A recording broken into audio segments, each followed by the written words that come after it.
Happy holidays. I'm hungry. Stop. Yummy fruity pebbles in a bowl.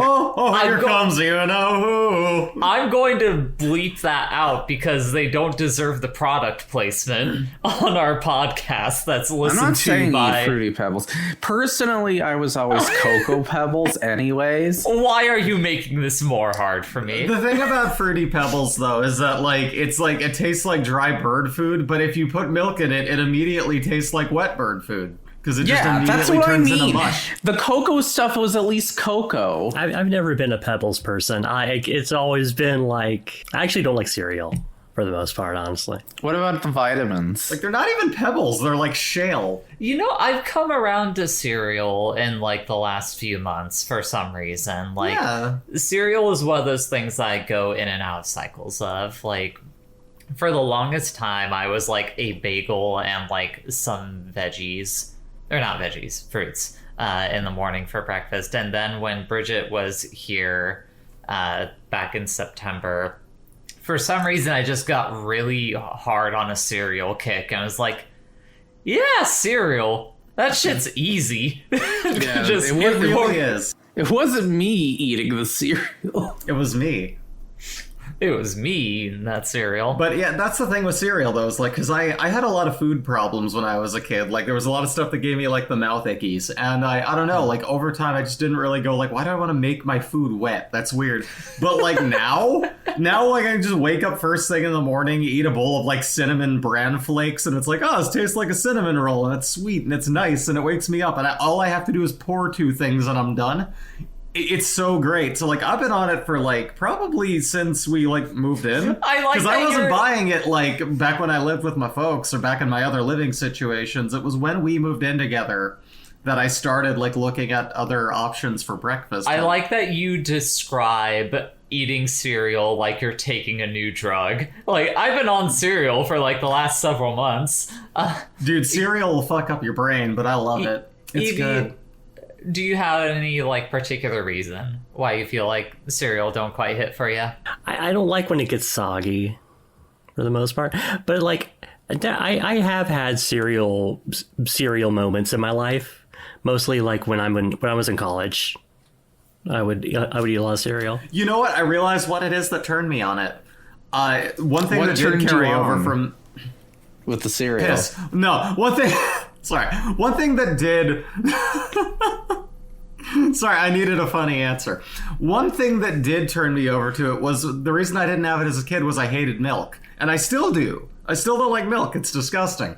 But now it's so easily and affordably accessible to get almond milk or oat milk. Yeah. That tastes... Now you can just suck the milk from the nut. Yeah, exactly. And it's good and it tastes good. Unlike milk, which for some reason I'm a taster for milk and it all tastes like bile to me. Yeah, I could definitely be an oat yourself. milk candy. I could see that for myself. So instead of sticky, hard, fucking crunchy food, it's now a reasonable, if I eat it in a decent amount of time, not too soggy, not too crunchy. It's perfect. Mm-hmm. But because I couldn't really stand the taste of, the other parts of it, it was just I don't know. You can bleep that part out, by the way. What reviews connected by cast or crew, deciding the next film, that's the gist. Put it on the list. Way for you and Bridget to both call me on my fucking bluff of bleeping out the cereal names because you start talking about these different brands. Anyways. I mean the other thing I said, but don't worry about it. Oh, okay. Moving on. The closest thing I got to a pebble to return back to Fruity Pebbles and Cocoa Pebbles is I was a Rice Krispies kid. Oh. For some reason, I was just really big on Rice Krispies. Always been one of my favorite cereals. I like the treats. I'm boring like that. I like the treats. Sure. Those are delicious. Do you know they have cereal that's chunks of the Rice Krispies treats in it? I don't need to know this.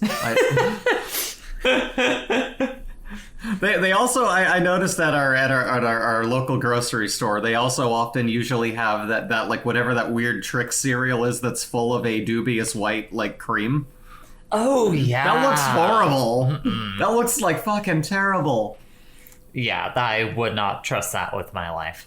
in the slightest. I have no nostalgia for like really fruity things. So like, when it comes to like cereal, I love the boring like, oh, cinnamon bran flakes. Oh, strawberry Let fucking me like pour myself a bowl of raisin bran. yeah. Ooh, strawberry Special K. It's like, here's an easy fucking thing that's just I can put oat milk in it. It's sweet. It's brandy. So it many makes me feel essential good. vitamins.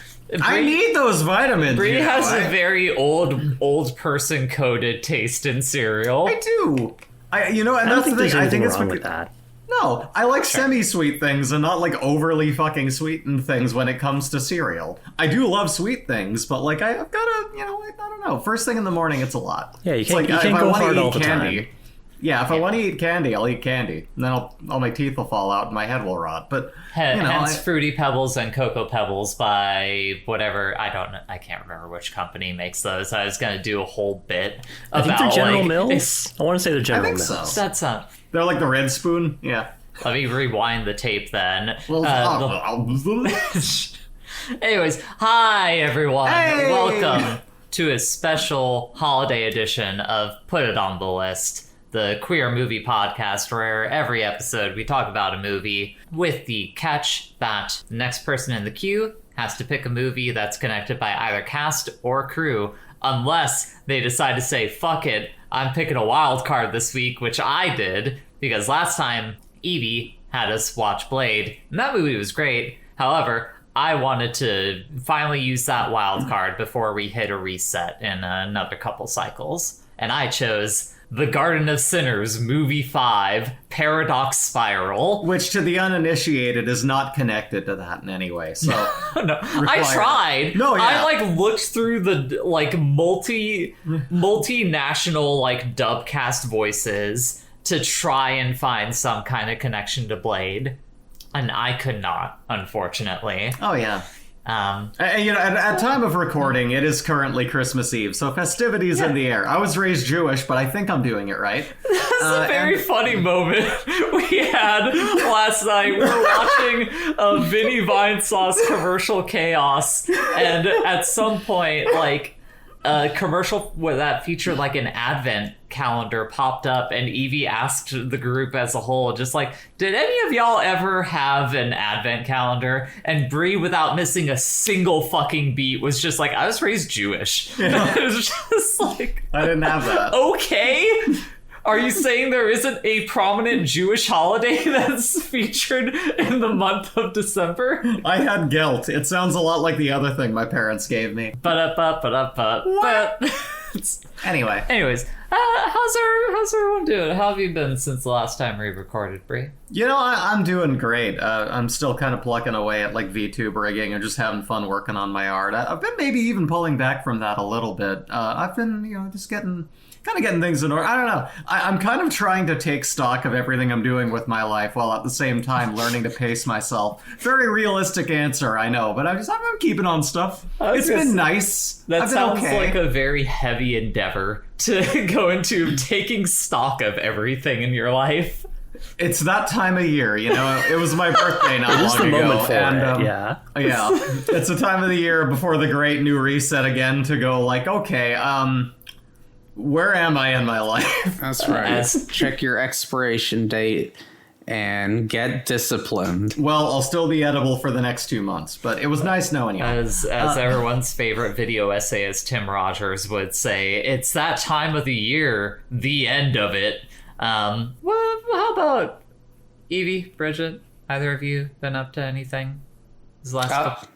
We finished Shiki We did finish Shiki. in our tour de vampire watching. One might say it's going to have its own segment in the eventual season finale of Put It On The List. How did you find Shiki? Even though I know generally how you found Shiki. Yeah, I'm glad I watched it with my friend Bridget. That's me. I think yes, that's you. For the uninitiated here, that's person Bridget. that spoke there, that's Bridget. That's Bridget. I don't know. It's I went on record saying that, like, I think it's like a 2-star out of 5. I think there's some stuff there. Like, there's some stuff I enjoyed. I think there's like some neat that, like, it's neat as something that kind of like starts as an adaptation of like Salem's Lot, or is like heavily inspired by it, and then just like spirals out into its own thing. The only thing is, like, the only issue is that the thing it becomes is like something I didn't really like all that much. I didn't feel like my time was wasted or anything.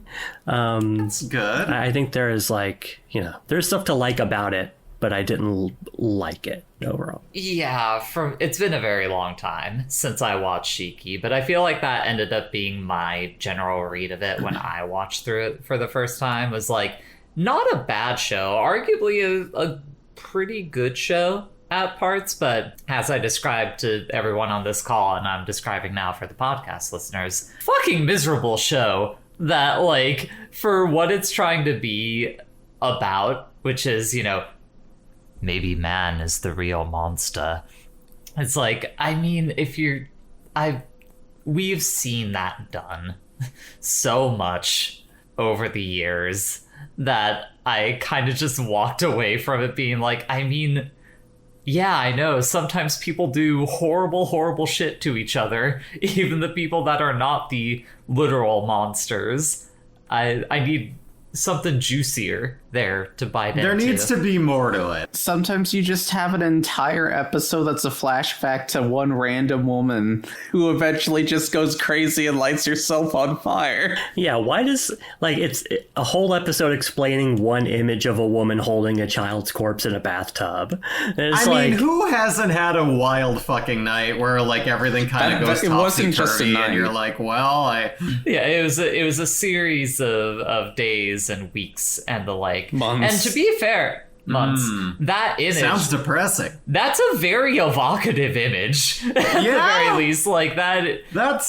It is a fucked up screenshot from Shiki, so I can understand them wanting to take the time to be like, okay, we did not just have this in here for pure shock value. There was something behind this. But just that things suck in this world, and that's the reason behind that image existing. Yeah, well, like, but the thing is like, to continue to compare it to Stephen King is like, when that image just like hits you in the middle of an episode, it's very effective. Like, it does the thing that Stephen King does, which is, you know, he goes for the gross out sometimes, where he was just like, I'm just going to hit you with like an image that's going to, like, it's going to stick in your brain because it is fucked up. The problem is that it kind of runs into a problem that King himself has, where he will then, like, explain it and then, like, undercut the impact it has. It's just like, this didn't need to be a flashback. You could have shown me what's going on with this lady as we were going along. Stephen King says, let me explain how bungee gum works. I get what you're saying there. Like, this is a story that could have been threaded through the rest of everything leading up to that image. Bridget, as the person that had Evie start watching through that show, what was your takeaway revisiting that? I lowered it from 5 stars to 3 stars. Wow. That's a pretty big jump down. What do you feel like when you first saw it? Like, had you, like, put it that highly? Just because it was something that took its time, and at least initially, like, the vampires are treated, like, with some sort of, like, respect in terms of being, like, actually scared of them, and they're not, like, cool things you want to be. Anything else on that as a truck passes by in the background? Yeah, just make sure they're not the movers asking if they can visit your house. No, yeah, anytime someone is asking kindly to be let in, you always say no. You never know if one of those motherfuckers is gonna be a vampire. Sometimes it's a vampire child that has a weird puppet and then a puppet hand. I like how spoilers for Shiki, I guess. Like, I like how that show starts as Salem's Lot, it ends as Let the Right One In. See, it's been so long since I've seen, like, both of those things. Like, not Salem's Lot, but Shiki and Let the Right One In. So it's like, wait, what happened in that movie, but we don't have to also spoil Let the Right One. Jay has seen Shiggy before, but she didn't remember the Willy Wonka man who juggles candy and performs Las Vegas style funerals. It really speaks to the impact that show had on me, where like my main takeaway was like, all of the character designs are ridiculous, and also this show is just so fucking like nihilistic and like fatalist about things, and that was all I took away from it at the time I saw it. I don't think it's like the most nihilistic. Like, I've seen nihilistic anime, and it hyperbole, admittedly. like, I don't think, obviously there's a lot of bad people in it, or people who either get swept up into like basically common things. Although like some of those people are just fucking stupid. I don't care if your hands are covered in vampire blood, you clean your fucking hands before you put it on food and eat it. That's blood. That's there's a pandemic happening right now. A vampire pandemic. Vampirism pandemic. And you're out here not washing your hands, wiping down every surface. What the fuck is wrong? I don't care with if it's you? a vampire, a cat, or my own loved ones. If I have blood on my hands, I'm gonna at least rinse them before I eat food. Yeah, like just like wipe it on the side of your pants and just be like, good enough. No, it's not good enough. That's the worst. You drop a little piece of popcorn in the vampire blood pile, like 5-second roll. Sure, yeah. Yeah, it's totally red, and it's like, it's fine. Yeah. It's like a little tasty sauce. Yeah. Put some hot sauce, put some spicy sauce on that. Whoops, I'm a vampire. I'll fuck. Yeah. I've turned into a thrall. Yeah. Oh no. It happens. Okay. Anything else y'all want to talk about? We did watch a movie about somebody being the most popular person on Earth because he's assassinating all the politicians. Which, of course, I'm talking about Gundam Hathaway. Yes. That sounds like a good movie. I think that has a good message that was like a cool people should movie. absorb. I did like that movie. You know. Yeah, that sounds great. Like I love that.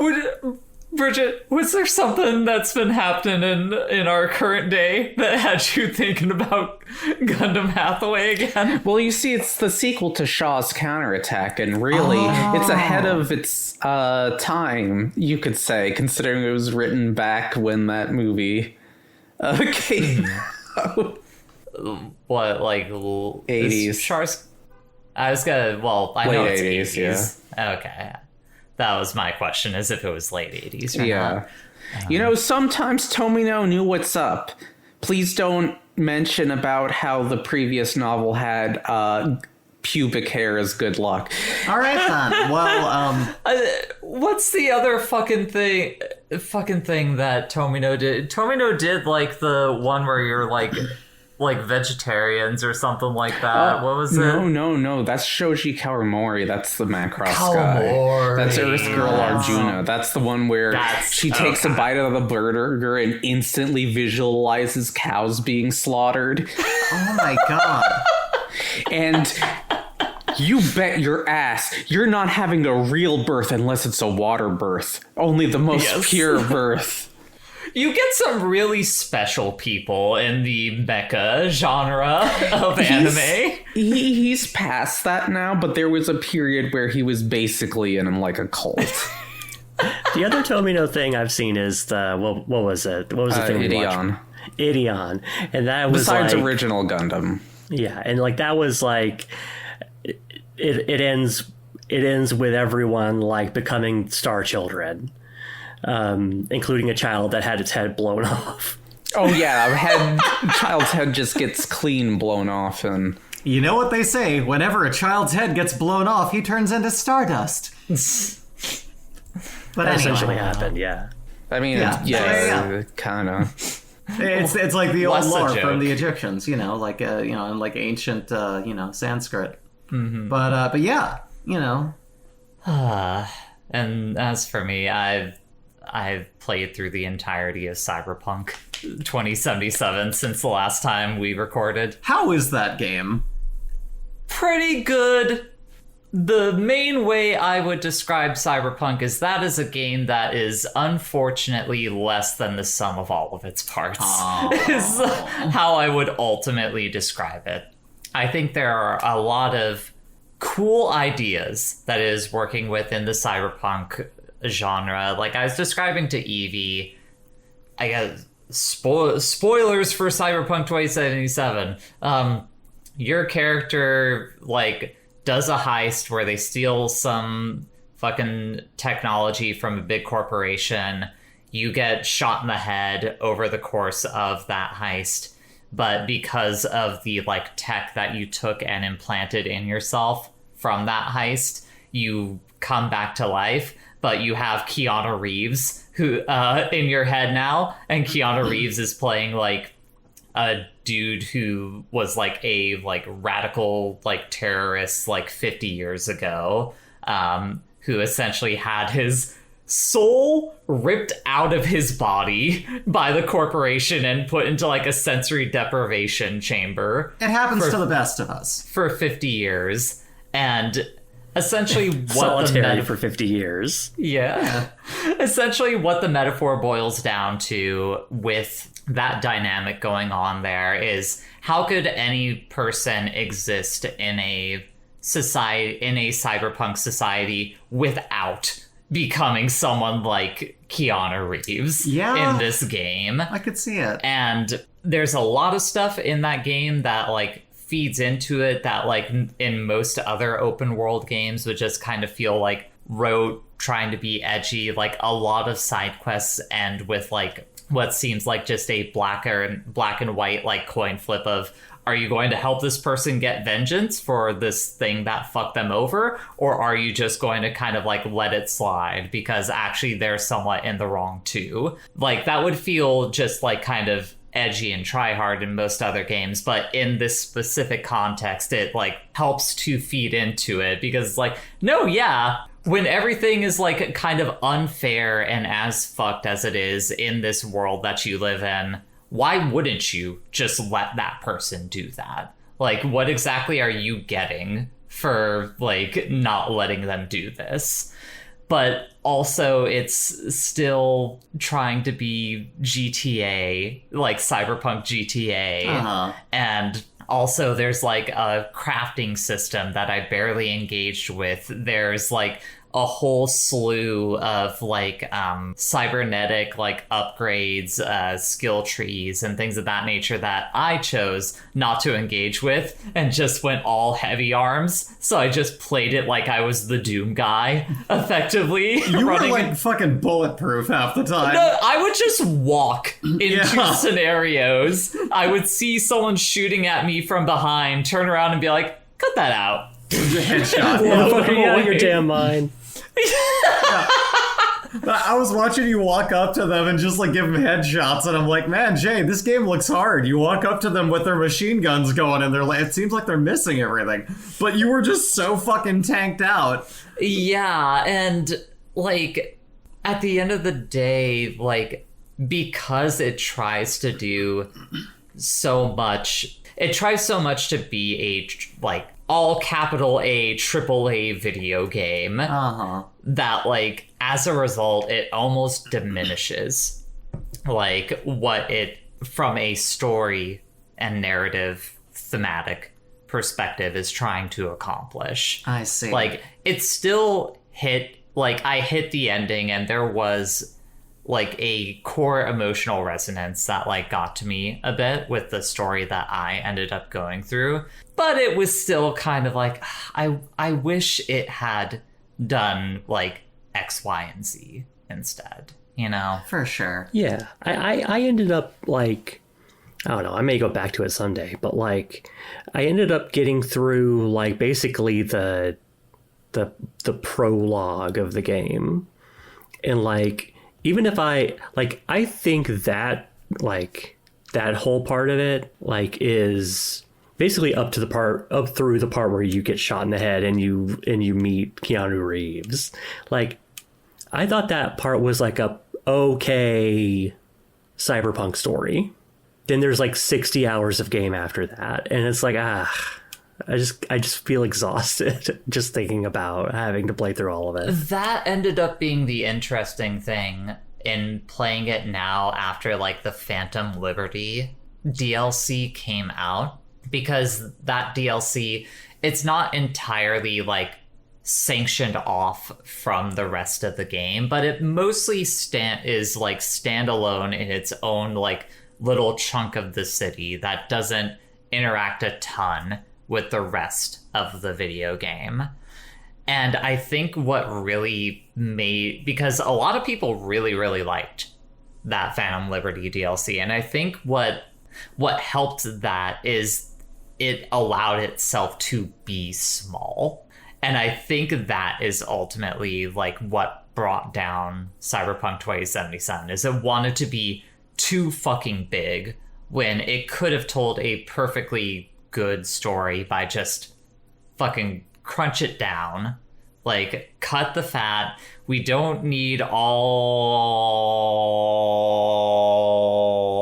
of these fucking side quests, like the stuff that you are doing in dialogue and in cutscenes with other characters in the story.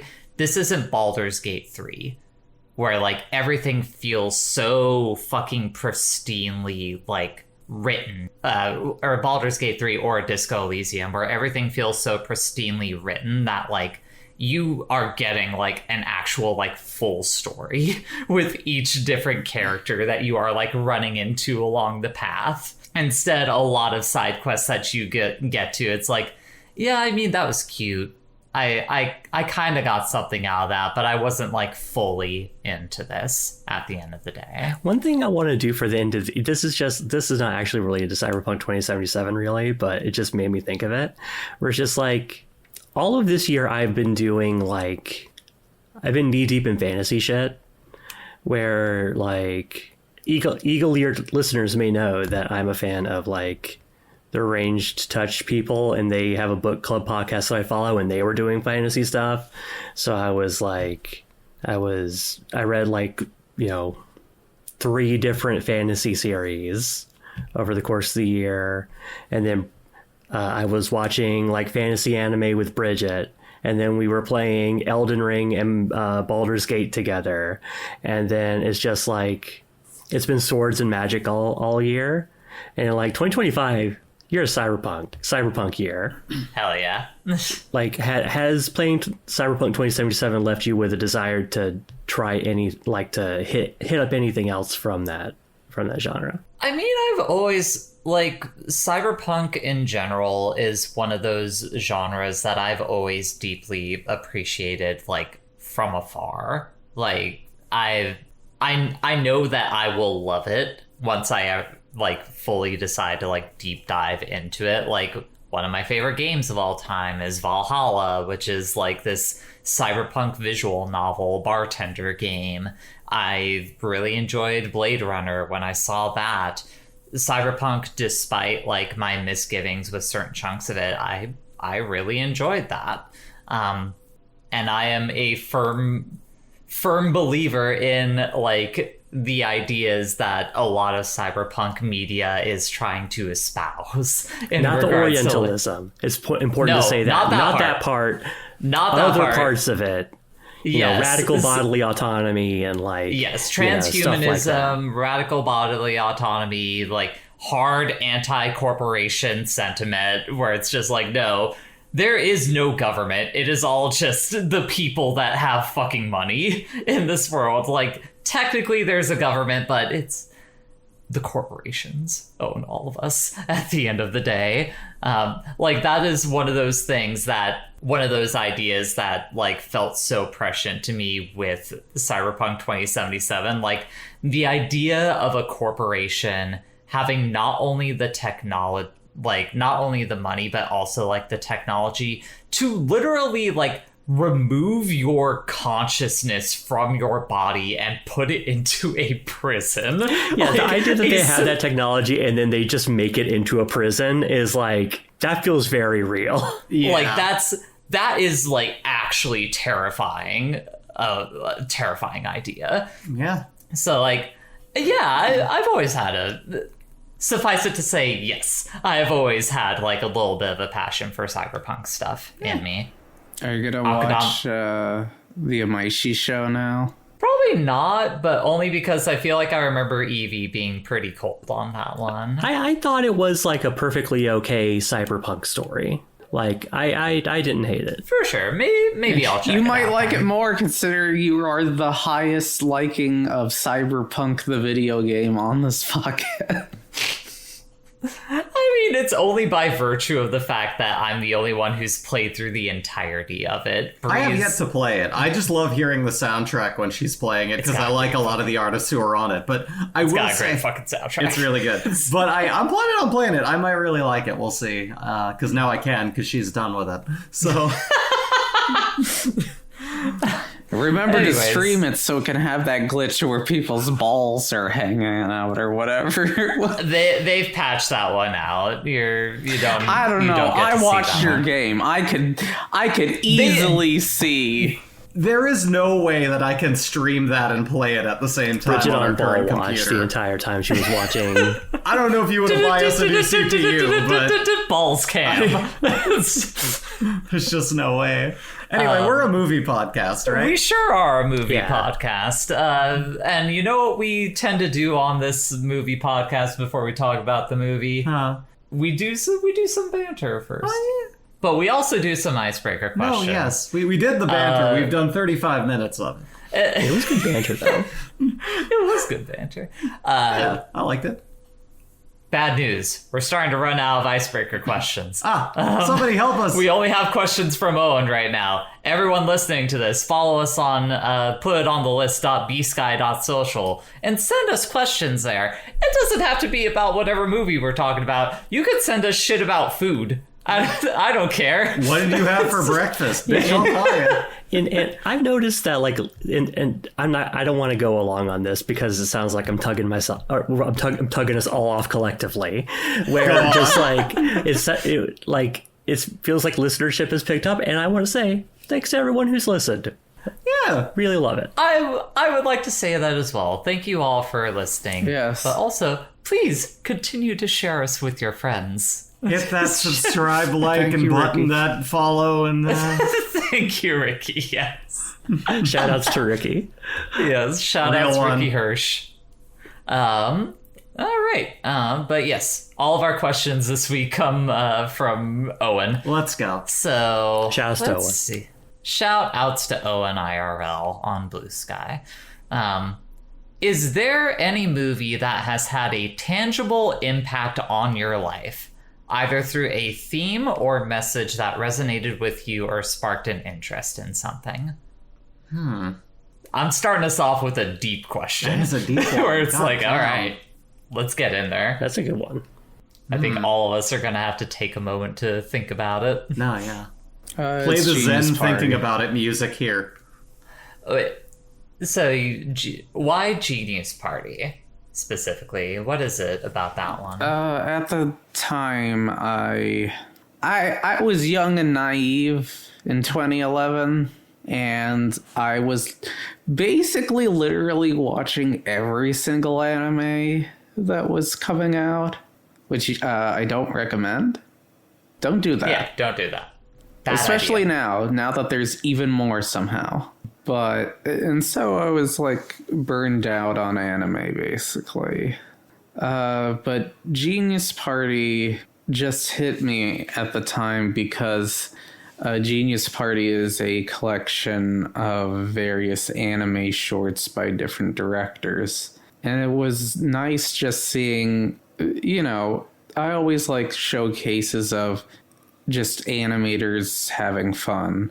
Sometimes the stories are good and sometimes not. You cannot win them all with that kind of thing, but anthologies always have their weaker pieces in them. But yeah, it's just, it rekindled that love. It was like, hell yeah, you can just do whatever you want. For sure. Anything like thematically within the thing, or was it mostly just that like personal eye-opening to like, okay, Yeah. animation could just be fucking whatever. Yeah, it was mainly that. All the stories are, they're not gonna blow you away. They're nice enough. Anyone else have one that comes to mind? I mean, I guess if I had to really think of one, possibly Holy Mountain. I came to that. That was another movie I found like shortly after I had like gotten off of drugs and was looking for meaning and falling into certain patterns of like trying to look for meaning in some way, that it just kind of shows all of the many ways that this is all manufactured meaning around concepts of ideas of like, and like the way that, this also leans into like how powerful people try to obtain godliness and this like higher stature of being, when in reality it's like, just go live your fucking life. Like, just fucking, none of this shit meant anything. Just go fucking be.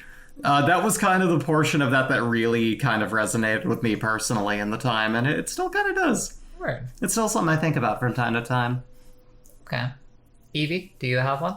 Yeah, I think like one that I think the first time I went over to like my high school buddy's house and he showed me like he showed me Verses, which was it was unlike anything I'd ever seen before, and it was like, and he showed me a lot of stuff like that, just like various types of like Japanese sort of like very like foundational type stuff. Like that's where I saw like Yojimbo for the first time. Or I think the other thing would be like 12 Angry Men. That was like the first movie that I watched and I was just like, cinema, like. And then like I ended up digging into like the filmography of Sidney Lumet, and that was like the first time I got really into movies. Those two things kind of set me on the trajectory that I ended up on. For sure. I feel like I have a lot of these kinds of things, but probably the one most recent, like prescient one for me is Merry Christmas, Mr. Lawrence, which is going to be a movie that comes up in discussion at some point on this podcast for sure, guaranteed. But just, it is the story of... It's a very happy Christmas movie. No, it is not. About British POWs, not PODs. Very different. Very different. For the very first time.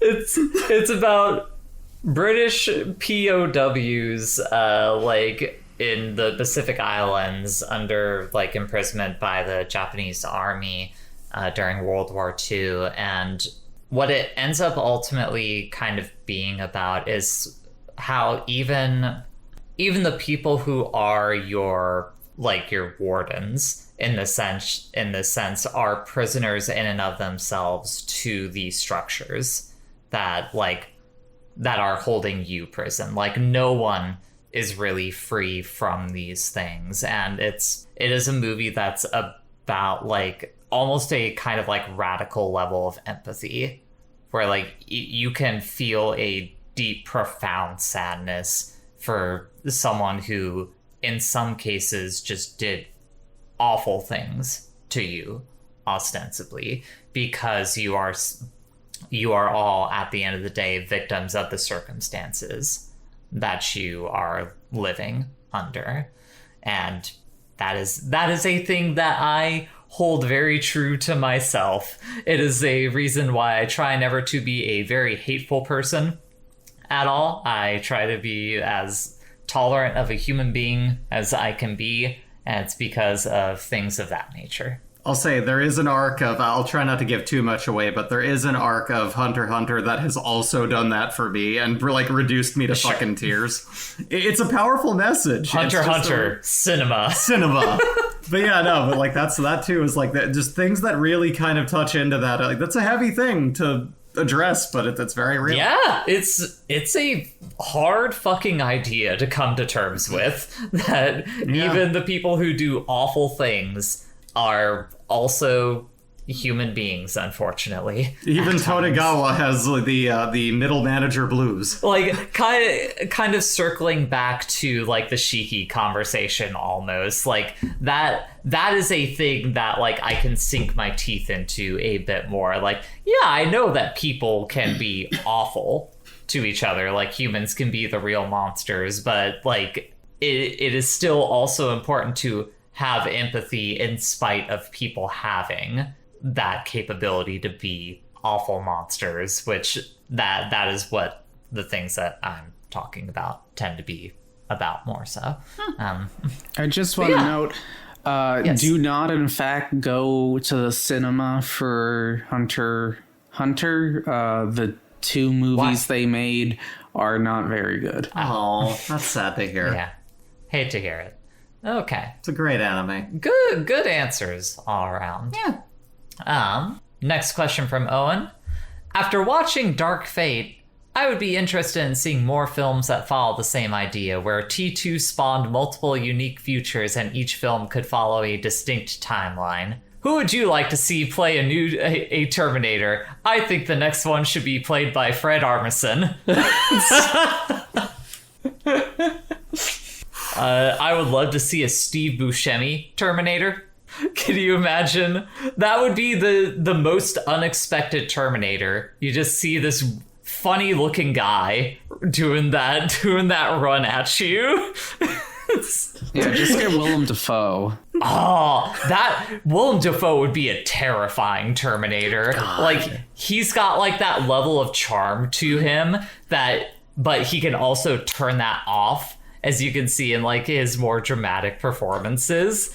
That like, oh, that would be good. That's a good one. If they had gotten like Streets of Fire era Willem Dafoe as a Terminator, that would have been a game changer. That would have been really good. Oh man, for me, Danny DeVito. So I ran up to the kid and I started blasting. Oh yeah, you mean Mr. Skibbity Riz? No, we can't get into that.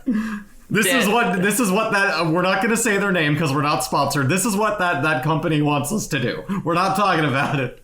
But like, just my buddy Mike out in Jersey might talk about it though. But I love the concept of it just being like a very goofy stand-in. For sure. It would be really fun. What about you, Bridget? Do you have a Terminator? I already said it. Oh, which one was yours? Willem Dafoe. Oh, I thought that was Evie. That was the one that you liked. Fuck! I thought Evie said Willem Dafoe. My brain cells are getting all fucked up. Evie, what was yours, B? This is not the question that Owen was asking, but the thing I liked about Dark Fate, or like I think the thing that was interesting about it is like when the Terminator like instrumentalized like the border patrol into like serving his purpose. Like I think a neat idea would be like the Terminator like basically replacing someone, like coming back at the exact moment that they died but no one knew about it, and then just like took their identity and then like used it to like go after whoever their target is.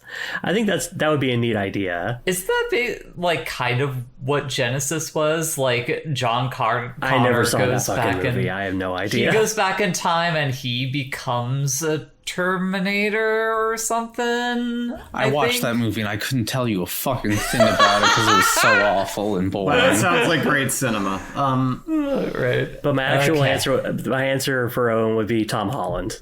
Do you think he actually has the juice for it, or do you just think it would be funny to see him do the Terminator run? I think it would be funny for just like a tiny kind of boyish looking guy to be the Terminator. And then like you go back to that original idea of like Michael Biehn being the Terminator and then like someone big being like the soldier trying to protect the target or whatever. Like, yeah, can't you see Spider-Man going and taking a double barrel shotgun to the back of some kid's head? Yeah. That's the other thing. It's just like, I can't imagine Tom Holland actually doing Terminator stuff. I just think it would be funny to see him do it. I like that the more that we describe John Connor getting shot in the beginning of Dark Fate, the more violent it sounds. Like you said. He does get blown the fuck away with a shotgun. Oh, he does, but Bridget's describing it like pointing the gun at his head and having like a scanner's head explosion. Yeah, like the T-800's playing Soldier of Fortune or something. Yeah. All right. And then last question will be kind of transitioning into the movie we're going to talk about here. Owen asks, I watched some or maybe all of these movies years ago, the movies being the Garden of Sinners series. I remember finding the non-linear storyline really interesting at the time, and now remember nothing else about the series. Who on the podcast has the most potential to become a Tsukihime fan? I think it's either me or Evie. Yeah. It's one of the two of us. Like, just being realistic about it, you and I have the most experience with like those kinds of visual novels specifically. Yeah, I already like Melty Blood. Like I'm adjacent to it already. Yeah, there's too much essay in that, like in Nasu's writing for Bree to ever like get into it. That's my understanding. Bridget, as will probably be discussed over the course of this podcast, has a disdain for Nasu in general, I feel. This conversation's going to be so fun. I'm so excited for it. I've seen every single Nasu animated adaptation, so... All right, which brings us to the topic of discussion for this time around, which, as I mentioned earlier, is going to be The Garden of Sinners, Movie 5, Paradox Spiral, which means it falls on me to give a cursory summary of what Paradox Spiral is about. Yes, please give us a summary without any of the context around. It's actually relatively easy to do a cursory summary of it. So, to start off, homeless man who like regularly breaks into apartments, like goes into an apartment one day, finds like the dead bodies of like a husband and wife, freaks the fuck out, runs out of the apartment, grabs the cops, brings the cops back to the apartment, and when they open up the apartment, the parents or husband and wife are still alive for some reason. And that is effectively the core mystery of Paradox Spiral, because more or less what this movie is like, it's a mystery thriller. So, dearly departed Zach Birchie always referred to this movie as like a mini Twilight Zone episode. Yeah, like it's definitely comparative to a like Twilight Zone episode. So, despite that, extremely cursory summary of what Paradox Spiral is about, the character it actually centers around is this little orange-haired guy named Tomoe Enjo, and we see him at the beginning of this movie like run out of that apartment that the homeless man discovers. So the mystery is revolving around like Tomoe trying to find out, like, because he believes that he murdered his parents. However, for some reason he keeps watching the news. No reports of dead parents or anything like that coming through. And they go back to the place and, well, I gotta rewind. This is the part where it starts to get a bit more complicated to try and say. The thing about it is that, like, that's kind of like, that's the inciting mystery, but it ends up being about something completely different. It ends up being about... This movie ends up becoming like a weird like philosophical exercise, like talking about like Buddhist theology and the like this shit is about yin yang and the relationship there. Because we can kind of do a beat by beat summary, like, because despite this movie is told in a deeply non-linear way. Like, there's a lot of shit that happens in this film where... Yeah, it kind of like starts in the middle, essentially. And then, like, we jump back. Yes and no. it doesn't act like, that's the fucked up thing, is like it does start in the middle but not quite. So I think the best way for me to summarize this movie is to like go back to the first time that I ever watched it, which is to say it was like easily the most off balance that a movie has ever made me feel while watching through it for the first time, because so much of this movie revolves around like repetition and returning like to the same 3 or 4 locations over and over and over and over again. But it's told completely non-linearly. So there will be like these cuts in the movie where like there's one instance of the characters being in this location, and then on the next cut that happens, this is like the second or third time they have been to this location. Like it is designed to keep you off balance and like effectively put you into almost the same kind of shoes that Tomoe is in this film, because as I said, he seems to be under the impression that he killed his parents. No one in the news is reporting on it. At a certain point, they go back to that apartment and he finds his parents' dead body. But then also they leave the apartment and come back again. Or they leave the apartment, go to the other end of the building, and they find the parents' actual dead bodies that have been rotting for like months at a time. So like it's just continuing to like put you in the shoes as someone who feels like their reality is effectively like falling apart. Like there's no stability to your understanding of the world as it stands. Does he find his own dead body once as well? Because like there's like a version of the events that like he sees in his dreams where instead of him killing his parents, like his mother kills his dad and then kills him and then kills herself. Yeah, so I think the implication is that he did see his body, but in like just the midst of everything that was going on over the course of the film, he wasn't able to like process that. Because yeah, when him and like the second main character, who is the main character of the actual film franchise, Garden of Sinners, Ryogi Shiki, like go to the apartment with the real like corpses in it, they are like properly rotting. And later on in the film, when he has the flashback to his own dead body, it is that rotted corpse.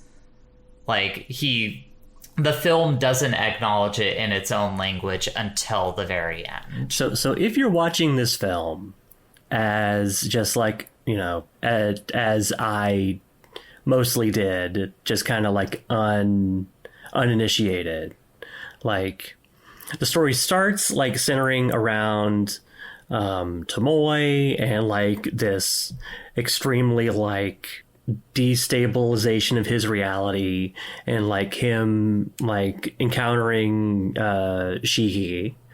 And like he spends a lot of time with her, and there's kind of like a big mystery about like how this can be possible, like where in terms of like him apparently being a murderer, but there like not being any sort of like outcry about it. And then like there's like a climactic battle that happens with someone who appears to be the mastermind behind it all. And then we pivot over to following an entirely different set of characters. Yes, we do. Who are connected to Shiki and like are kind of alluded to by her over the course of that like kind of first section of the film. And we see what their deal is. And I presume these are the people who are in like these are the Garden of Sinners people. This is like they are in the franchise.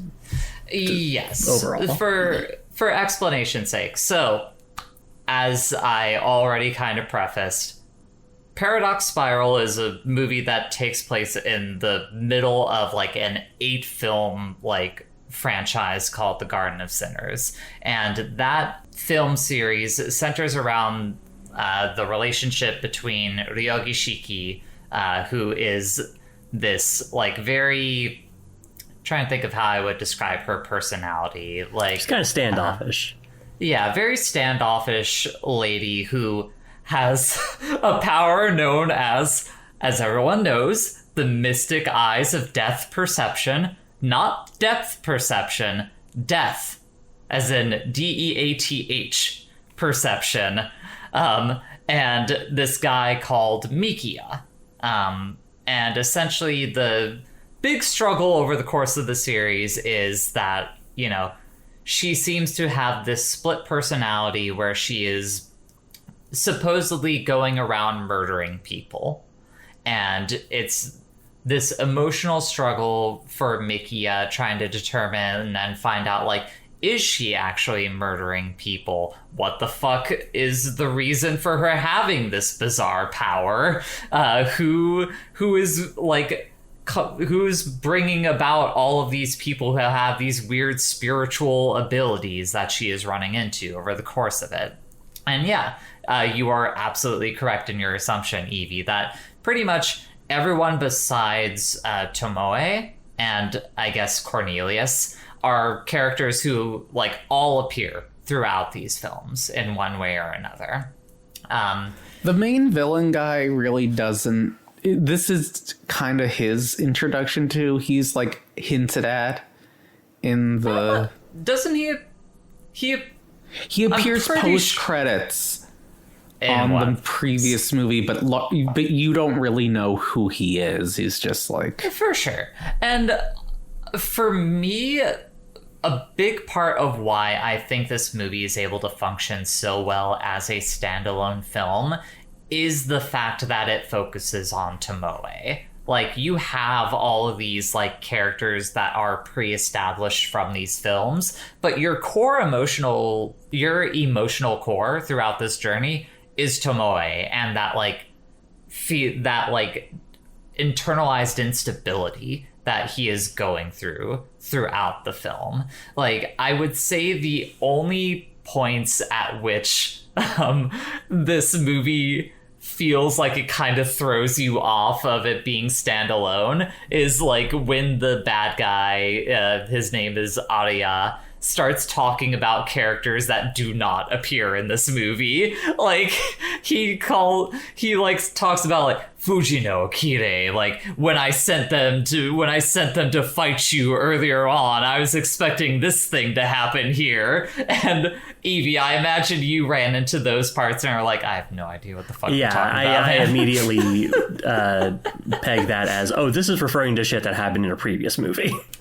Gotcha. Did you feel like that part, as the person that saw this with no context at all? Like, I guess more so, I just want to know, Evie, how did you generally take to this film as someone with no context for this series? So, first thing is, like, I would describe my, like, I would say I have minimal context, because, like, part of this thing is, like, when you said what the like the name of the film last time, like, I didn't peg it because, like, I don't, like, I've never heard of Garden of Sinners. Kara no Kyokai, I've heard of that because my friend who showed me verses, and like that whole sphere of people that I hung out with, they're big Nasu heads. So they would talk about Kara no Kyokai, and I would understand what they were talking about, like I would most of the things that they talked about when they talked about anime.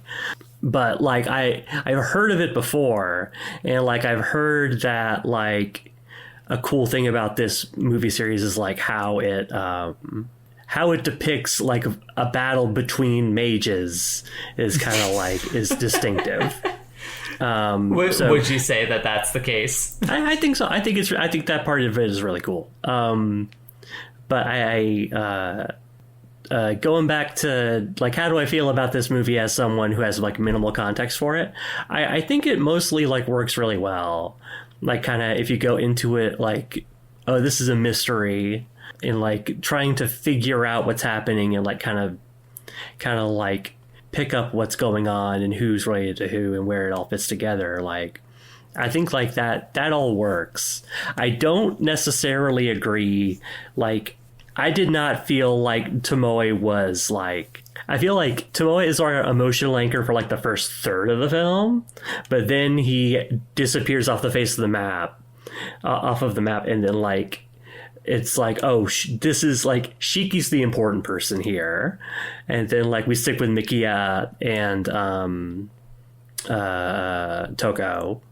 And like all that stuff happens, and then like Tomoe gets his moment of resolution towards the end, but for the most part, like he is like the person who appears in this movie, and that's it.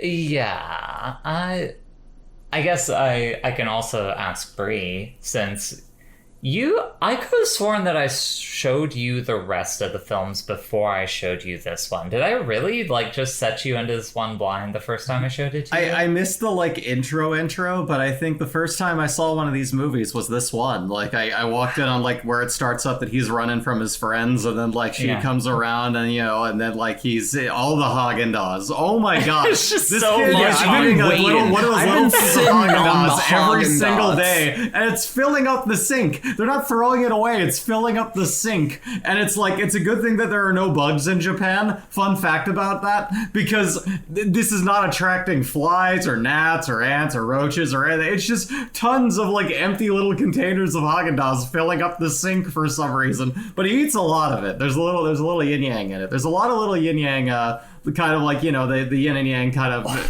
There's yin and yang all over. Like, I pointed one out toward the end that you didn't even notice. That was just the like, where Shiki's in white and the guy's in black and they're spinning and falling down in the end of the fight. And it's like, it's everywhere. It's just, it's put in there really on its nose, and it's put in there kind of subtly some places too, but it's always just kind of there. Bridget, go ahead. So, this movie series is sponsored by Haagen-Dazs. You don't say. Evie, you wouldn't know this, but the first movie also very, very prominently features Haagen-Dazs. Shiki loves Haagen-Dazs. She eats it every day. It's the most important meal of the day. A nice fresh scoop of that Haagen-Dazs. Doesn't she say that she doesn't like cold things though? Yes, she does. Okay, so she's just bullshitting. Yeah. So, Bridget, you were the one who was the most contentious about the idea that I was going to have us watch this movie for the podcast. What to you, like, so, I don't want to say offended, but had, like, put you off so much about the idea of that? Well, just because this is the middle movie in, like, a series of 8 movies. And so, it's been a while since maybe not that much. You showed this to me again, like, a while ago. I like watched half of it, like, somewhat recently, I feel like. But yeah, it's the middle of something, and that is something that can produce mixed results given, it's the middle of the story. Evie wouldn't know this either, but like the 5th movie is actually the like first movie that starts the rest of the movies just going chronological order. Like I don't know why we continually refer to things as like, I don't know why we have to point out that I don't know things. We can just take that as a given that I am not familiar with this movie series. So as Evie is very unprivy to. Yes, let's talk about so here ends up being my thing though, is the Garden of the Sinners series as a whole is told non-linearly. The films themselves are not told in a chronological order. Technically, the 5th movie is like the last movie. Like, the one that we watched is actually the end of the story. Oh, wow. More or less. Like, I'm pretty sure it's like the last. If it's not the last movie, it's like the second. But like nobody knows. Evie especially isn't privy to it. Completely clueless. Yeah. But no idea. Basically, the point I'm trying to make here is kind of like I alluded to at the end of the last episode. I am a big proponent of the idea that, like, if something is going to emotionally resonate with you, it isn't always going to necessarily need all of the buildup that it gets. Like, especially over such a long project like this, like the Garden of Sinners films, like a truly good thing is going to stand emotionally on its own. Maybe in some ways they can feed into one another. Like, I do think that this film as a whole plays better when you watch the other films. However, I think it functions pretty good, like we've described before, as a mystery thriller on its own, especially once you get into what the movie is actually about. Because, like Evie was alluding to, like, starts off as a weird, like, mystery, like, oh, how are these people both dead and alive at the same time?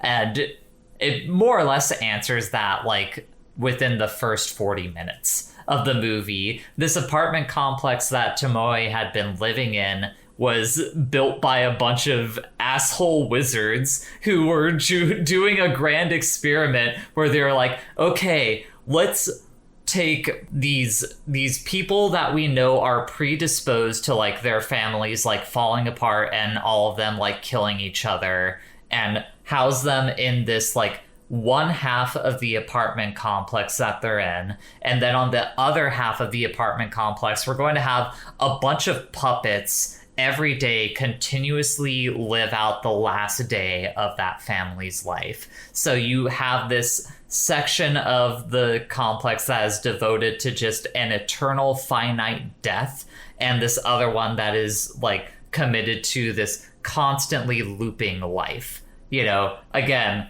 the yin-yang symbol of, you know, black and white, life and death. And you end up finding out at the end there's this grand scheme by Araya to, like, essentially bring about the end of humanity so that he could record all of humanity's deaths and then try and use that to, like, find the meaning of life. It's just this deeply nihilistic, like, Buddhist interpretation of the world where it's like only in death can we find the meaning in our lives, and it's fucking fascinating. Talking about that kind of reminds me that's kind of similar to Pushi's goal in JoJo's Part 6. I haven't seen Part 6, so that doesn't mean much of anything to me, as I'm sure is the case with everyone on this podcast. Yeah, I know about it. Evie knows about a thing. I do know that one. Also, by the way, yeah, it goes Paradox Spiral and then the seventh. The seventh movie. Oh, okay. Yeah, from 5 on, it's chronological. Sixth movie. Never mind. We can't get, if we start getting, like, locked in on that shit, then we just need to go into, like, the Nasu conversation and how much Bridget dislikes. I mean, I'm willing to have that conversation. It's just literal saying, dates, though, is the thing. For sure. I could have sworn that the sixth one predates this, because isn't Araya, like, alive at the end of 6? No, what you are thinking is the post-credits flashback. Oh, it's a post. Okay. Never mind. Got it ironed out in my head. Anyone who hasn't seen this movie yet or these films yet and hears us talking about is gonna be like, I have no fucking clue what this section is about. Anyway, so the asshole wizards make a experiment building full, basically like a torment nexus, and then Shiki basically figures out what's going on with it, or like how it relates to Tomoe specifically. And then this is where we like meet Araya, who shows up to fight Shiki and like reveals that his whole thing was like he wanted to get at her. So there's a fight. Shiki loses. Tomoe loses his triangle shit. man.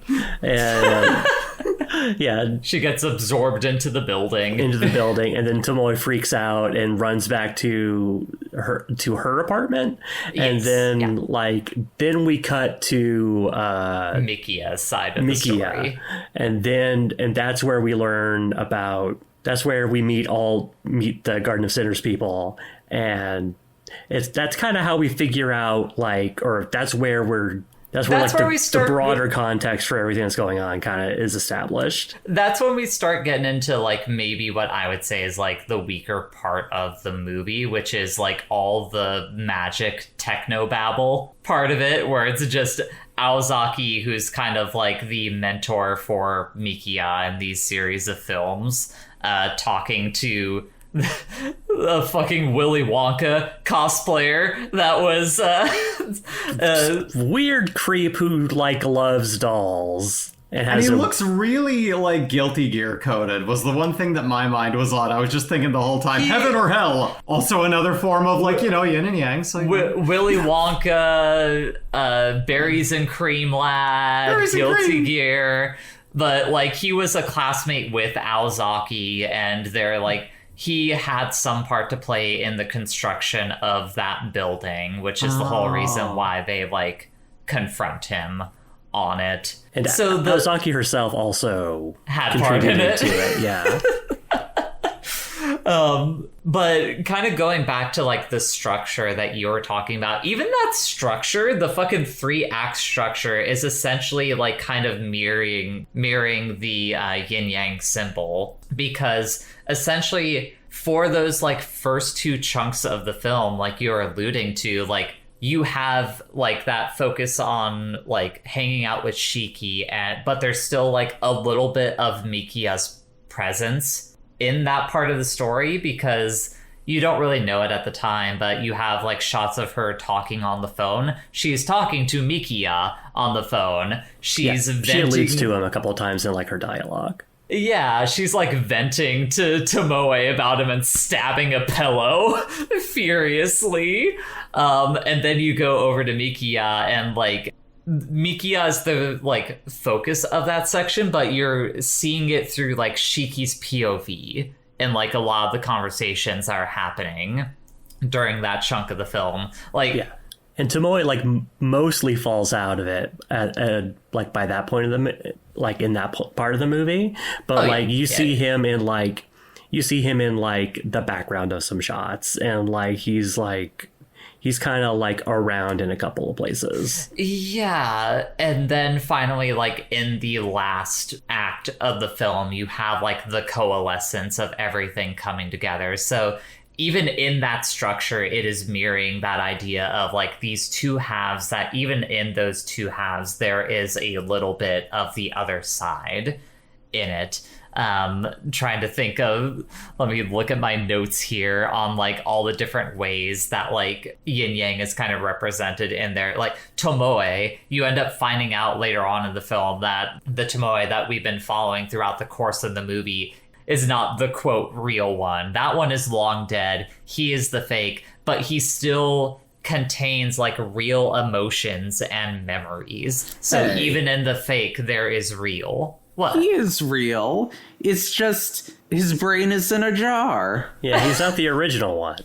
But that's what I'm saying, is like if we are talking in the like dichotomy of the Taijitu, like he is not the real. He is on the fake side of things. His arm falls off and there's like little fucking gears inside of it. It's very goofy. I'm still trying to figure out how that works. Mechanically separated. It looks like somebody put together flesh and it was just like dumped like years into it. I don't know how this fucking shit works. No, yeah, it just seems to be enough to conduct electricity through dead meat. I don't know, but like, I guess that's what it is by being a brain in a jar, you have that little dot of the other side of it. You know, you have that sort of like, there is real and that fake because of that little matter of that he has those emotions and that there is some real to that. And so that, but you have that, you have Shiki, which there's a conversation between like Aozaki and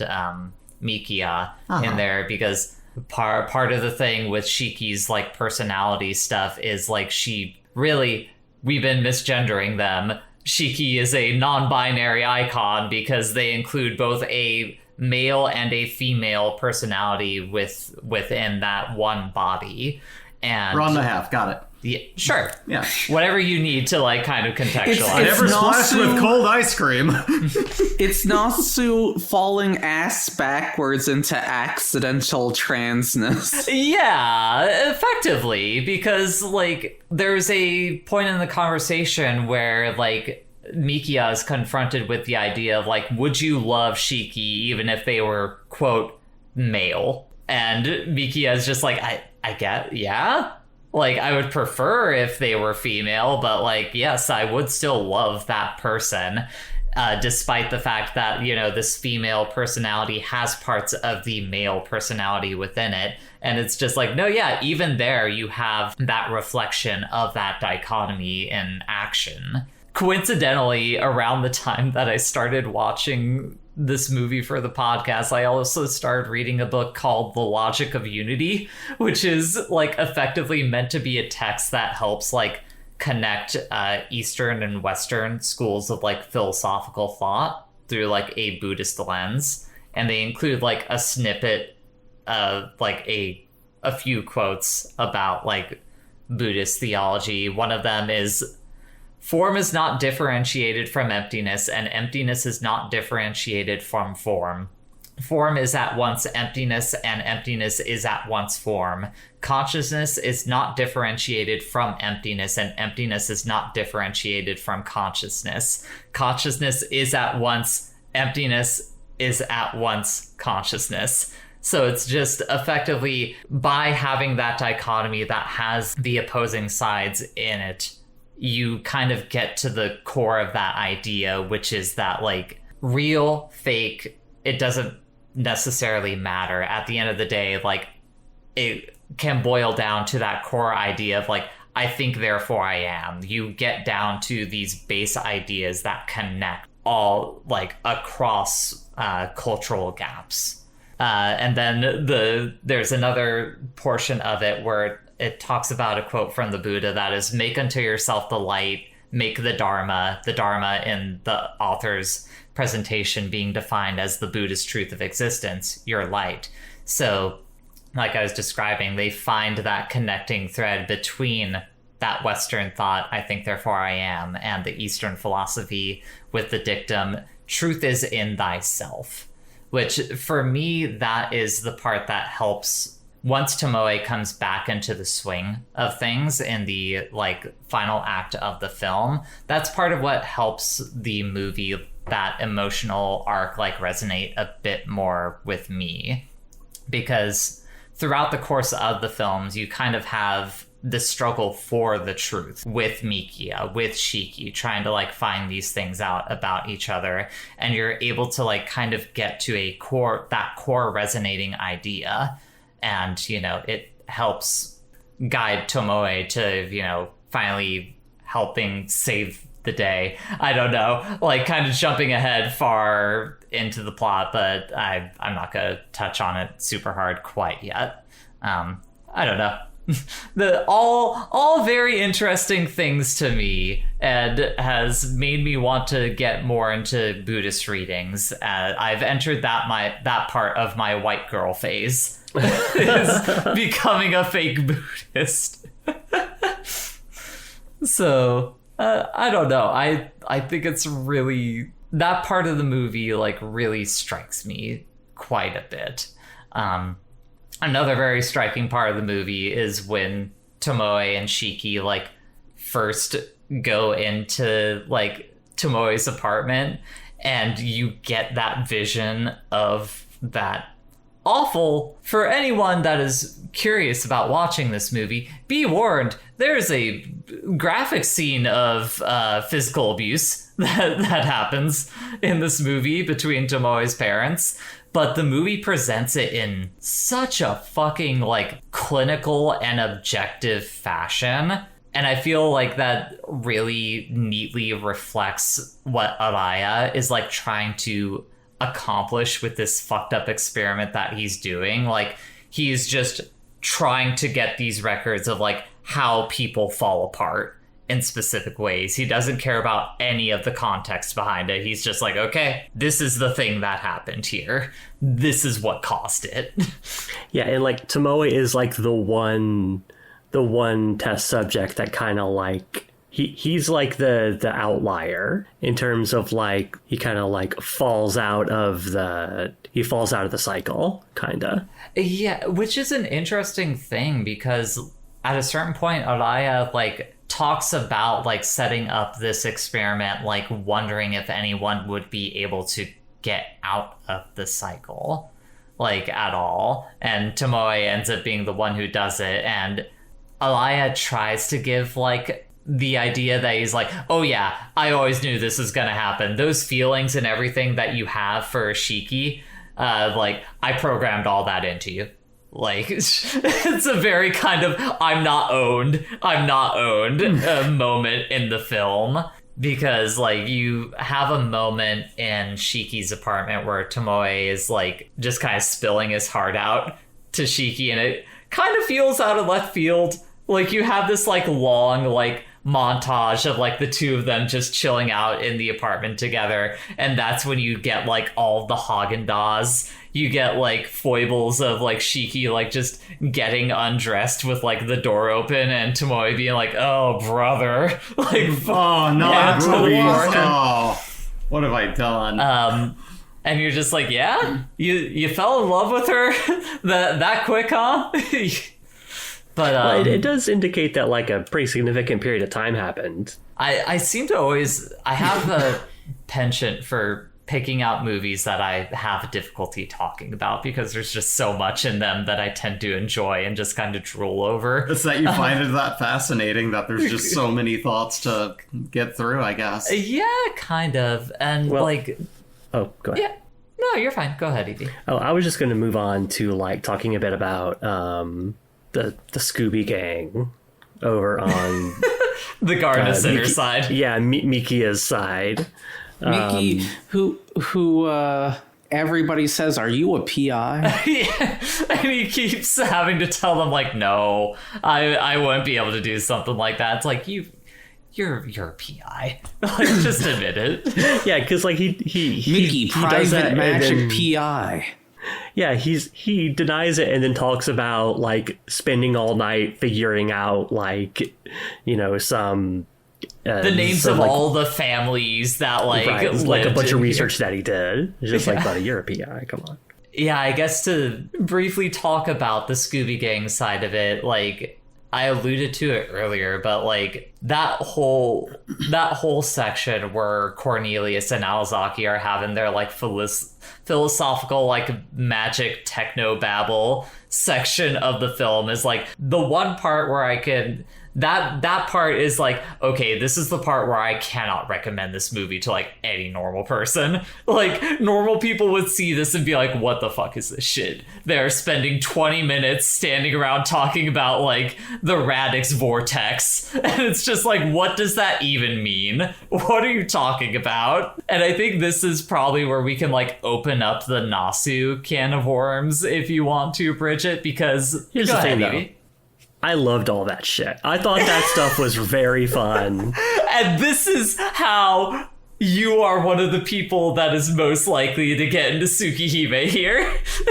Because I kind of feel the same way. Like, I could see how a lot of people would run into that and hate it, but it's the most visual novel part of the movie. Like, that is the section where, like, you get into it and you're like, oh yeah, this is written by the guy who would go on to write like fucking Fate Stay Night and Tsukihime, because like him and Seventh Expansion, and by some extension like Kotaro Ichikoshi, who would go on to do 999, they have this fucking thing where there will just be swaths of the text that are dedicated to like them being like, okay, so I just spent the last 12 hours going down an encyclopedic like rabbit hole on this one topic, and I really need to talk to you about it with the reader. Let me describe this magic circle in extreme detail, including what it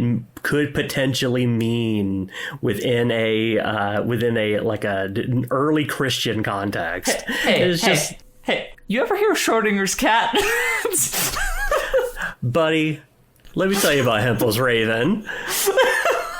This is how you have like paragraphs about wizards selling their semen for money because the semen is magical. I was about to say, like, the scenes where they're just walking around like the lobby of this apartment building that it's set in, and just like that, like where all the magic technobabble happens, it needs like 1,000 words of text describing how the architecture channels magical energies and powers the experiment.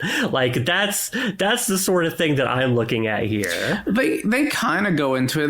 They say like everything in the building is basically designed to make you go insane. And that's part of why like I'm able to appreciate the technobabble in this movie so much, because I think it also still, despite telling a lot, manages to do a like really fucking good job of showing as well. Like just the way that the apartment looks, like it looks unearthly. Like there's something about like the lighting in it, the way that like the brick looks, the layout of like the marble in like the lobby and stuff like that, that you look at it and you're like, this don't feel right. Yeah. It kind of looks like you're staying at a fancy hotel, but the fancy hotel is like abandoned. Yeah. Very liminal location. Yeah, that's the word. Yeah. Disorientingly similar buildings all around it at every view, you know. Mm-hmm. Oh yeah, that, I mean, they make a point of like accentuating that as well. Like literally someone says like that's the reason why it's all surrounded by like nondescript buildings. Yeah. So a thing that struck me about the way that magic is depicted here is like to kind of like describe it through kind of like the inverse a little bit, is like when I was reading Tales of Earthsea earlier this year, a way that they would talk about magic in those books is like it's situated like as a type of technology that was that the people in that world were familiar with, and like it was used in like held a pretty like mundane, like a sort of a mundane place in the setting. Like for example, like people building ships there, part of the way that they would ensure that they were like seaworthy is like a wizard would come by and just like bless the ship, essentially, to keep it from like springing leaks or like going off course or whatever. The means are like very fantastical and sort of like abstract, but like the ends are very mundane. The way that magic is depicted in this movie I thought was interesting, because it's like a lot of stuff that's very like material and like visible, but like what it's actually doing is really wild and fucked up, because it's like, you know, it's an apartment building that is you know, decorated in a very uncanny way and revealed later to be like actively driving people insane, or like a bunch of like brains in jars is actually part of like a huge ritual to power the whole thing. It's just like, it's very like wild magical shit that's happening is depicted in like a very material technological way, but toward like really out mystical there like outcomes. Ends. Yeah, like that's the other thing we didn't even touch on with like the apartment complex. Like it's not just that like the way it like looks is like kind of fucked up and off-putting, but like literally it's architecturally designed inside of it as well to like fuck with you. The elevator like spins as it takes you up, and the stairs skip like every other floor. It's just designed to like constantly keep you off balance in the same way that the movie is like edited and directed to put you into Moe's shoes. Like it's why this film like has always like stuck with me so hard, because I think it is a kind of like every part of the buffalo in this film is used to like put you like evoke this feeling. So kind of in the middle of all these films, like this seems to be like the centrifuge of all of their points, perfectly captivated right at the center of the whole thing, where it's like, here is that perfect kind of like scrambled nature of what they're trying to say with the balance and everything considered. Just kind of right there. It's kind of interesting. No, yeah, I think it's very interesting. I mean, my favorite part of the movie is its editing. There's a lot of like transitions and cuts that are like, you can only do this in animation type shit. There's like one shot where like a character is in the shot reaching for one object, and as they are like reaching for that object, it's transitioning to another scene where they are in a different location reaching for a different object, and it's just in the same motion, but it's completely seamless in that transformation because it is animated. Like, you would not be able to do this with a live action thing. Or there's that one shot, I can't remember, where like Tomoe is like walking towards the camera in one location, and then it like is transitioning to him like leaving an alley and walking down the middle of a street. Like, it has a cut like that in there. Like, there's so many good, like, playing with, like, space and time, to the point that, like, when you find out that Takayuki Hirao, the director of this movie, studied under Satoshi Kon at Studio Madhouse during his time there, it's like, oh, of course he did. Of course this fucking dude directed under Satoshi Kon. Like, you see it so much in this film, I think. Did you see what else that the director of this movie specifically has done? I know that like his most recent thing he did was something called, I think it's like Pompo the Cinephile, something like that. Yeah, that's his first project. That's an anime original movie he made about making movies. Yeah, he was the unit director for the first episode of Paranoia Agent. He did something in the production on Millennium Actress.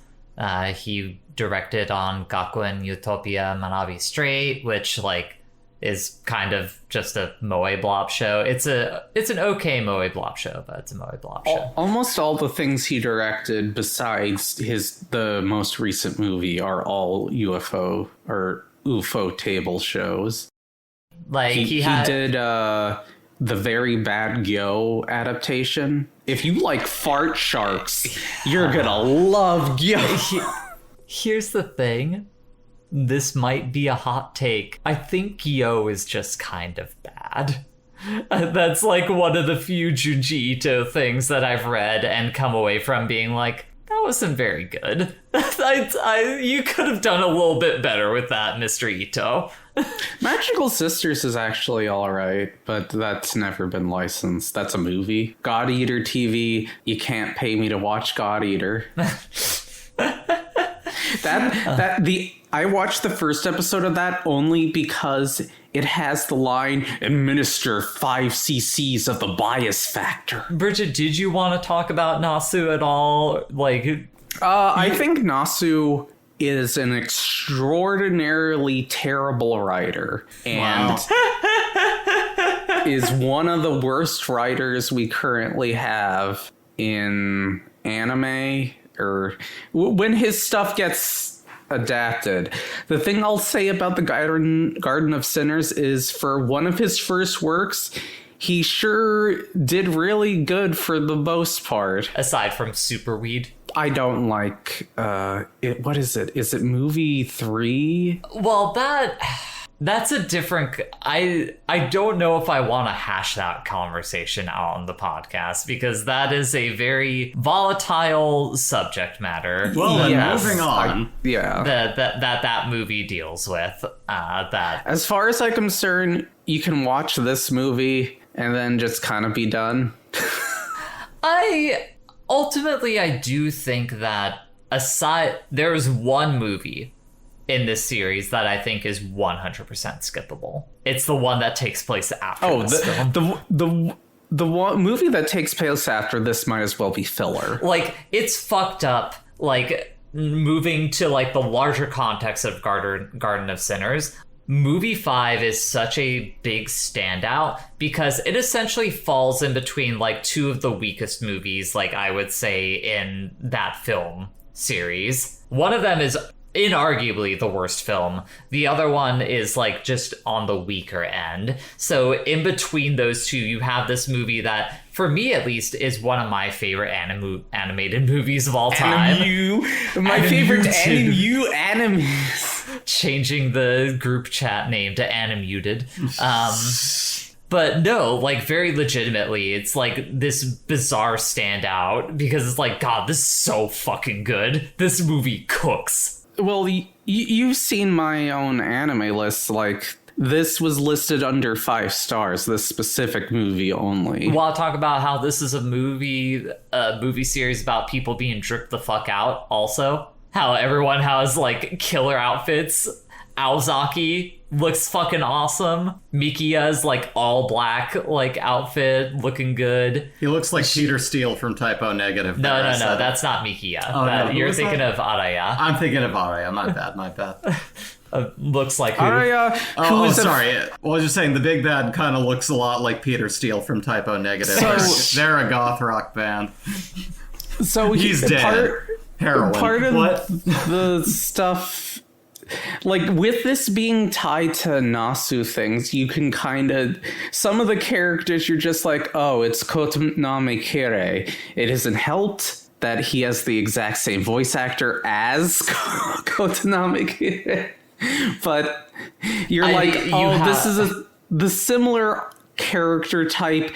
And then, of course, our main character has the same kind of orange hair as... Shiro.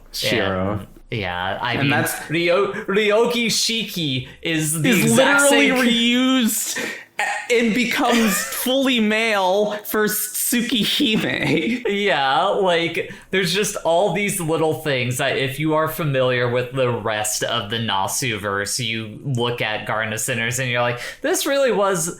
Somehow this was both a testing ground and you making effectively the best version of the things that you would play with. You did it right once and then you kept doing it. Yeah, literally as we were watching this movie, I was just like, oh, that's Girl Shiki from Melty Blood. And it's just like, yeah. Yep. Yeah, she's in Melty Blood. She also appears as this hidden secret boss in Fate Extra, another Nasu thing, which also has a anime, and it's very bad. Nasu, I just think Nasu sucks in, like, a lot of ways. It's just, his brain is so bizarrely straight-coded that... Like, I almost don't understand it. He watched Utena, and what he came out with that is like, a giant woman should masturbate the earth. That's what... I think that if there's any visual novel author who is, like, the most prominent example of a motherfucker that needs an editor, it is Nasu. Because especially if we're going off of what's in these films and just the things that I've, like, plucked out from the little bits of Nasu's stuff that I've seen in other works, it's like there are cool ideas in there that's like, no, yeah, that idea behind Fate Stay Night, that's neat. I think that's kind of pretty cool. Him referring to things as boiled vaginas, not as much. No, that's bad. You should have an editor that looks at that and says, that's an awful way to refer to the female genitalia. You should change that shit. Yeah, we should get rid of the whole boiled vaginas thing. Maybe call it something else. I don't know. Oh, God. Jumping around. And when you said a whole can of worms, I didn't want to mention Nasu and worms. Make sure Nasu does not get near worms. The bugs are back. The bugs are back. That makes sense to me, because like going back a little ways to the cyberpunk anime, where it's just like they forgot to put any sort of queer people in that thing. Ooh. Like I don't think there's a single one. Like not a one. That sucks. Yeah. Where it's just like how the fuck do you do that? Like, how do you make a cyberpunk thing with no gay people in it? Yeah, it does not make sense. Like, and Cyberpunk, the game, like, really fucking delivers on that. Like, it allows you to just, you know... Really fucking delivers is strong. It allows delivers. you to be a woman with a penis. They had really to yell at them to change some of the marketing. But they listened, though. They caved and did it. A lot of companies don't do that. It's the best we've got. Anyways, okay? Remember in Cyberpunk when it launched and it had a seizure machine? God, that was fucked up. But point is, straight-brained motherfuckers are all up and down. Yeah. In anime and assorted industries. Of course. Do we want to return to the Scooby Gang and how Scooby Dang? Scooby Do we want to Dang. return to the Scooby Gang and Aozaki fondly looking at her old school photos, being like, "Who would have ever thought my classmate's guy who looks like Japanese Terminator and Willy Wonka cosplayer would have turned out to be evil?" It's a real Mazinger, the grandfather, looking back, is like, nobody could have known Dr. Hell was evil, and he just looks like an old wizard man, and his name Dr. is Hell, Dr. the old Hell. wizard? It's like, how did you not know this man was gonna be evil? They That might as well have picture been is so called fun. CEO McCrushinator. And you're like, what do you mean? That picture is so funny because it is those two motherfuckers looking like they look like wrestling villains, and then in the middle there's Why couldn't it be like the old days? in the middle there's Aozaki looking like she's about to go, you know, to the chess club. Yeah. Oh, man. No.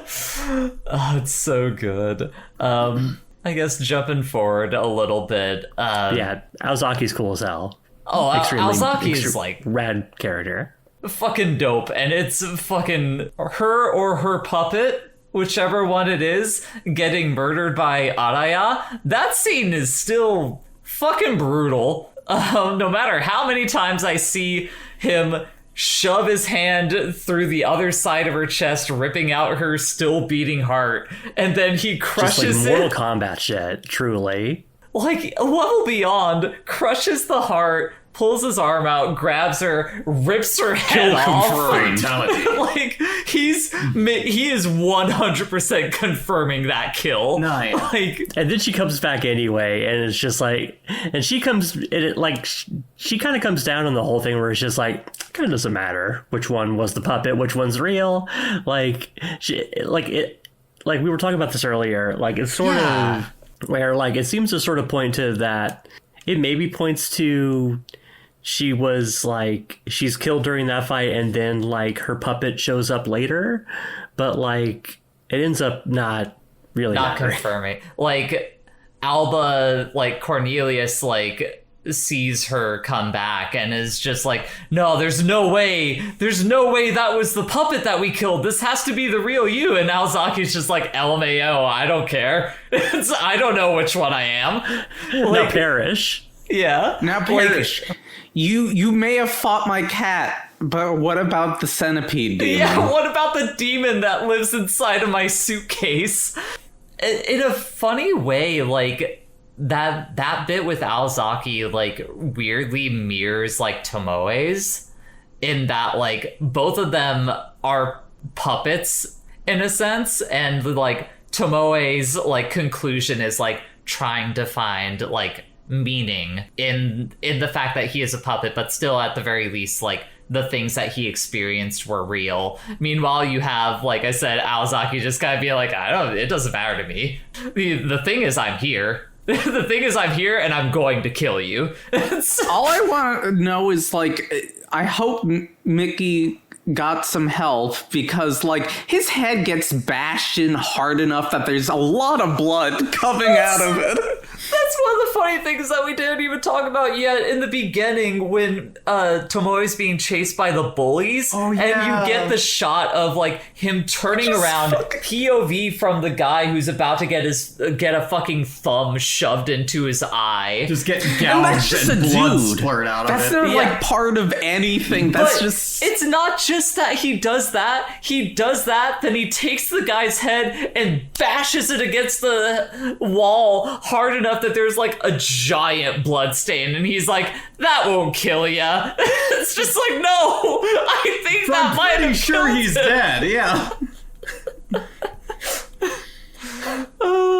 It fucking rules. Every time I see that, I forget there's a thumb gouging thing, or just right in the eye. Like, it's so casual.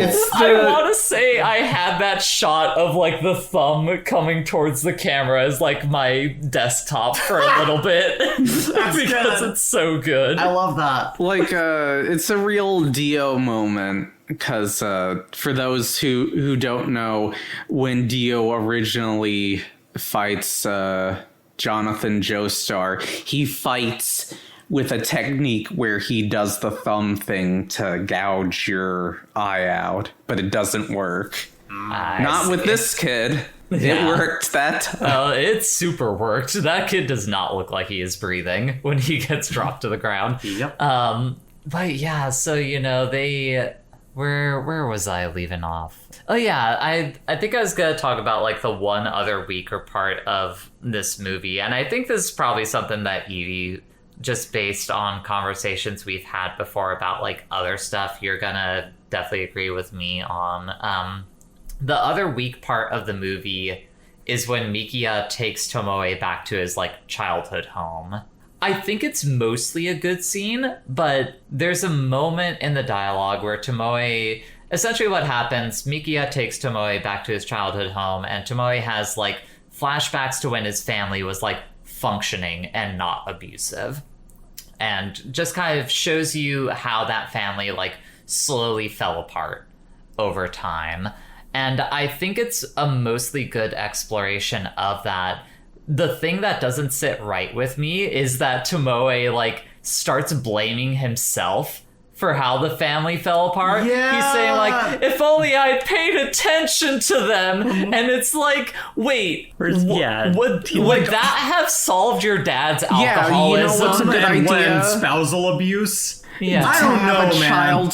The child be the mediator, the caretaker of the parents. Yeah, like that to me is, like, the weakest part of the movie. Because, like, feeling that way is a symptom of the abuse of being put in that situation. Yeah. That shouldn't be the end lesson to learn from it that you should have, that you would have done, that you would have changed that. That's not... Well, that's the thing that I think, thankfully... the movie doesn't dwell on too long. Like, it gives you an emotional beat on that, and then it just kind of moves past that. Yeah. Like, and it is better off for just moving past that. Yeah. Because I similarly felt that way. You bringing that up reminded me. It's weird. It's super weird. It's super duper weird. And thankfully, you know, from there, we end up moving into, like, what's more or less the final confrontation. Mikiya, Aozaki, and Tomoe, or really, I guess it's just Mikiya and Tomoe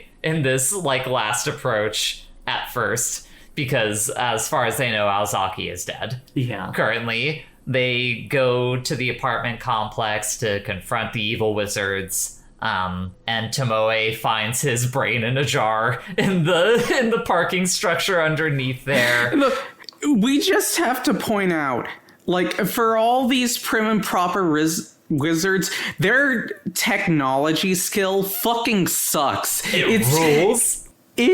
And, like, it's not a server full of brains. It's, I don't know, here's a brain, just throw it into the file. It's a big brain pile with wires just coming out of all of them. It's some real Voivod shit. Yeah, it's great. The opposite of wire porn. He's got a throne on top of them. No. But no, yeah, so thankfully they abandoned the parent stuff, and like it just becomes more of a matter for Tomoe of like more self-reflection, because he literally finds his specific brain in the jar and looks at it and is just kind of like, well, shit, I guess I am indeed just a brain in a jar, and you know, just a puppet. Arm falls off, you see the meat and gears inside of it, and he kind of, despite all my rage, I'm still just a brain in a jar. A brain in a cage. I am made out of spam and spare scrap metal. And you start building up to like a kind of resolve in Tomoe being like, you know what, I may be a fucking puppet, but I'm going to do the thing that matters to me, which is saving Shiki. And there's like a real melancholy for me that like resonates in that, because something that's really understated is Tomoe's like desire to be like a professional athlete. Like throughout the movie, you have like 3 or 4 allusions to the fact that like Tomoe like wants to be a runner. Like that is his like true passion. You have he had to stop doing that in order to support his family. Yeah, exactly. You have like the shot where he's been watching the news on like a big like city central like television screen, and he sees like a commercial with a runner in it, and he envisions himself there. The like end credit song is called Sprinter. You have that sequence of him running from the bullies where like that motherfucker's fast. He's running really, really fast. Mm-hmm. And it kind of also fits perfectly with the philosophy of the movie of like athletics is such a like really self-driven pursuit in life. Like that is something where you are setting what that thing means to you, like entirely in your head. Do you desire to like be a professional? Do you desire to like get Olympic gold? Are you just trying to hit like a personal mile or something like that? Like knowing the truth of yourself and what it is that you desire from this action that you are taking in your life. Sure. So as the more I've watched the movie, the more that part of it has like, I've appreciated how understated that is. Like, it's not constantly coming back to like, I could have been a runner, damn it. I could have had something with my life. It's not been a week. Yeah. Yeah.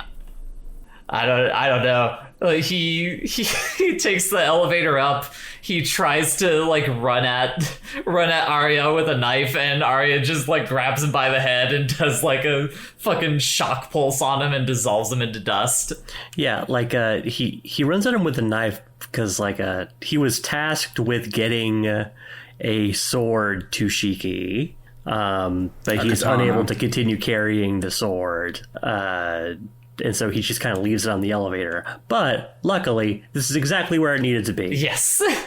You get like the final line from him of like, I was here, which is kind of effectively works as like a philosophical declarative statement on that like Buddhist idea of like the truth being within thyself. Like Brooks was here. Emptiness and consciousness like existing all at once, because by speaking on oneself you are exercising that consciousness. However, like was here implicitly has like a level of emptiness to it as a statement, because that's in the past.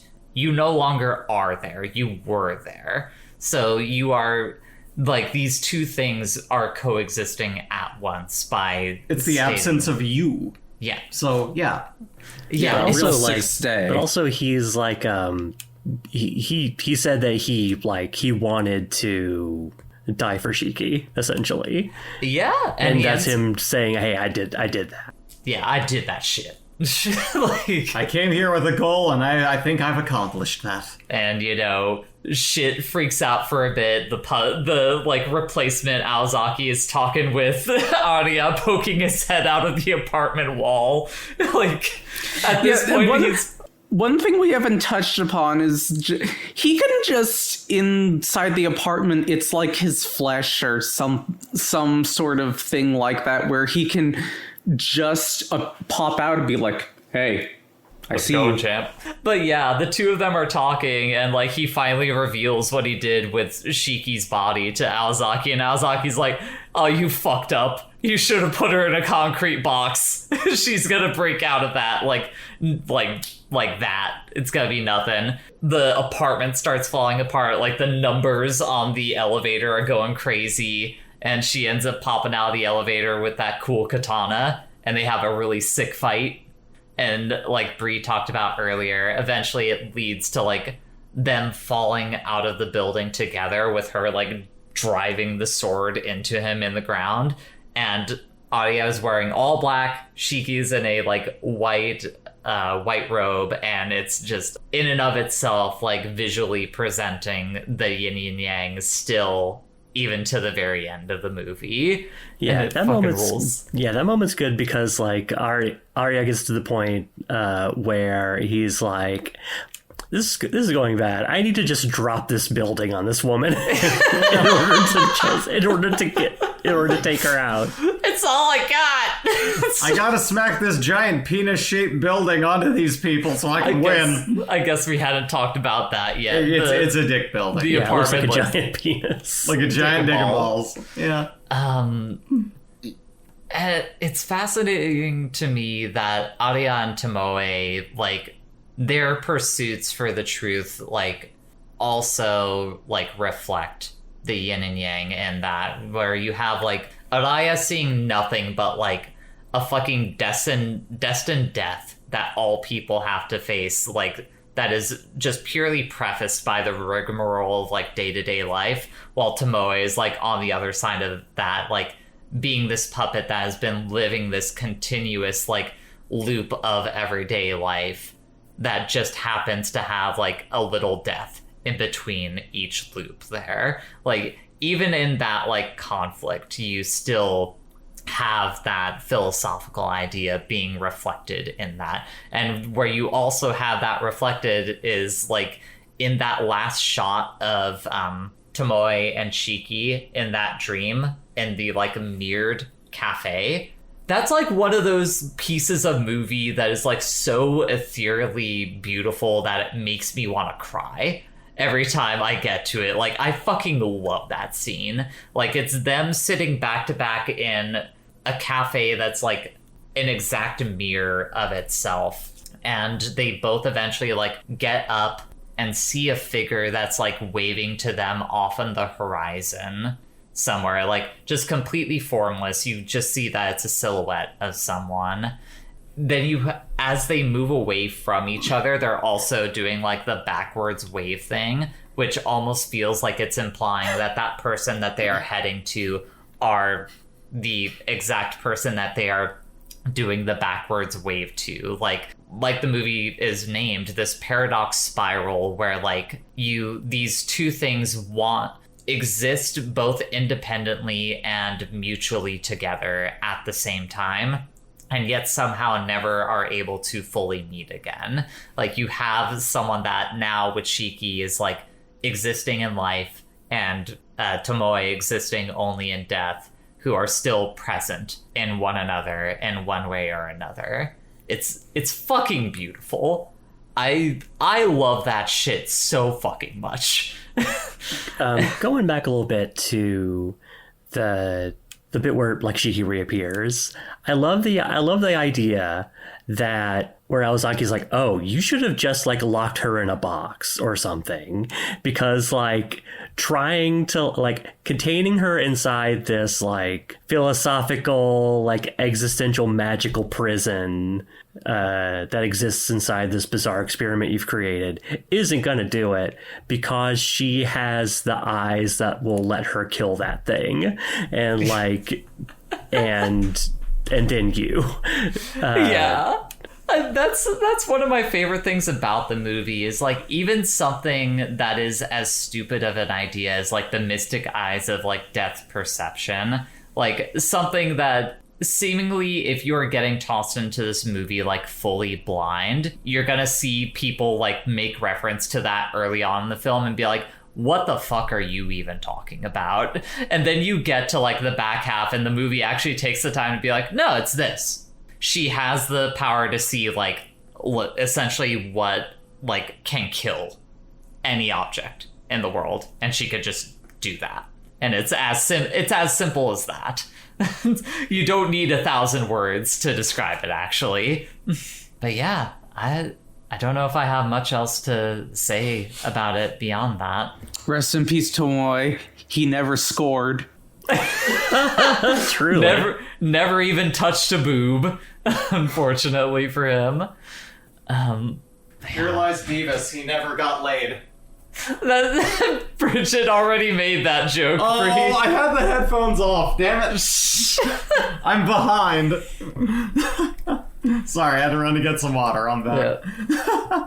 Also, you have like the fun moment for Aria at the end, where like Aozaki is talking to him as he's dying on the ground. She's like smoking a cigarette, and like she reveals to him like that idea of like the collective like unconscious that exists, and how like in Buddhism it's called the Arya Shiki, and it's just a fucking combination of his and Shiki's name, and he's like, fuck.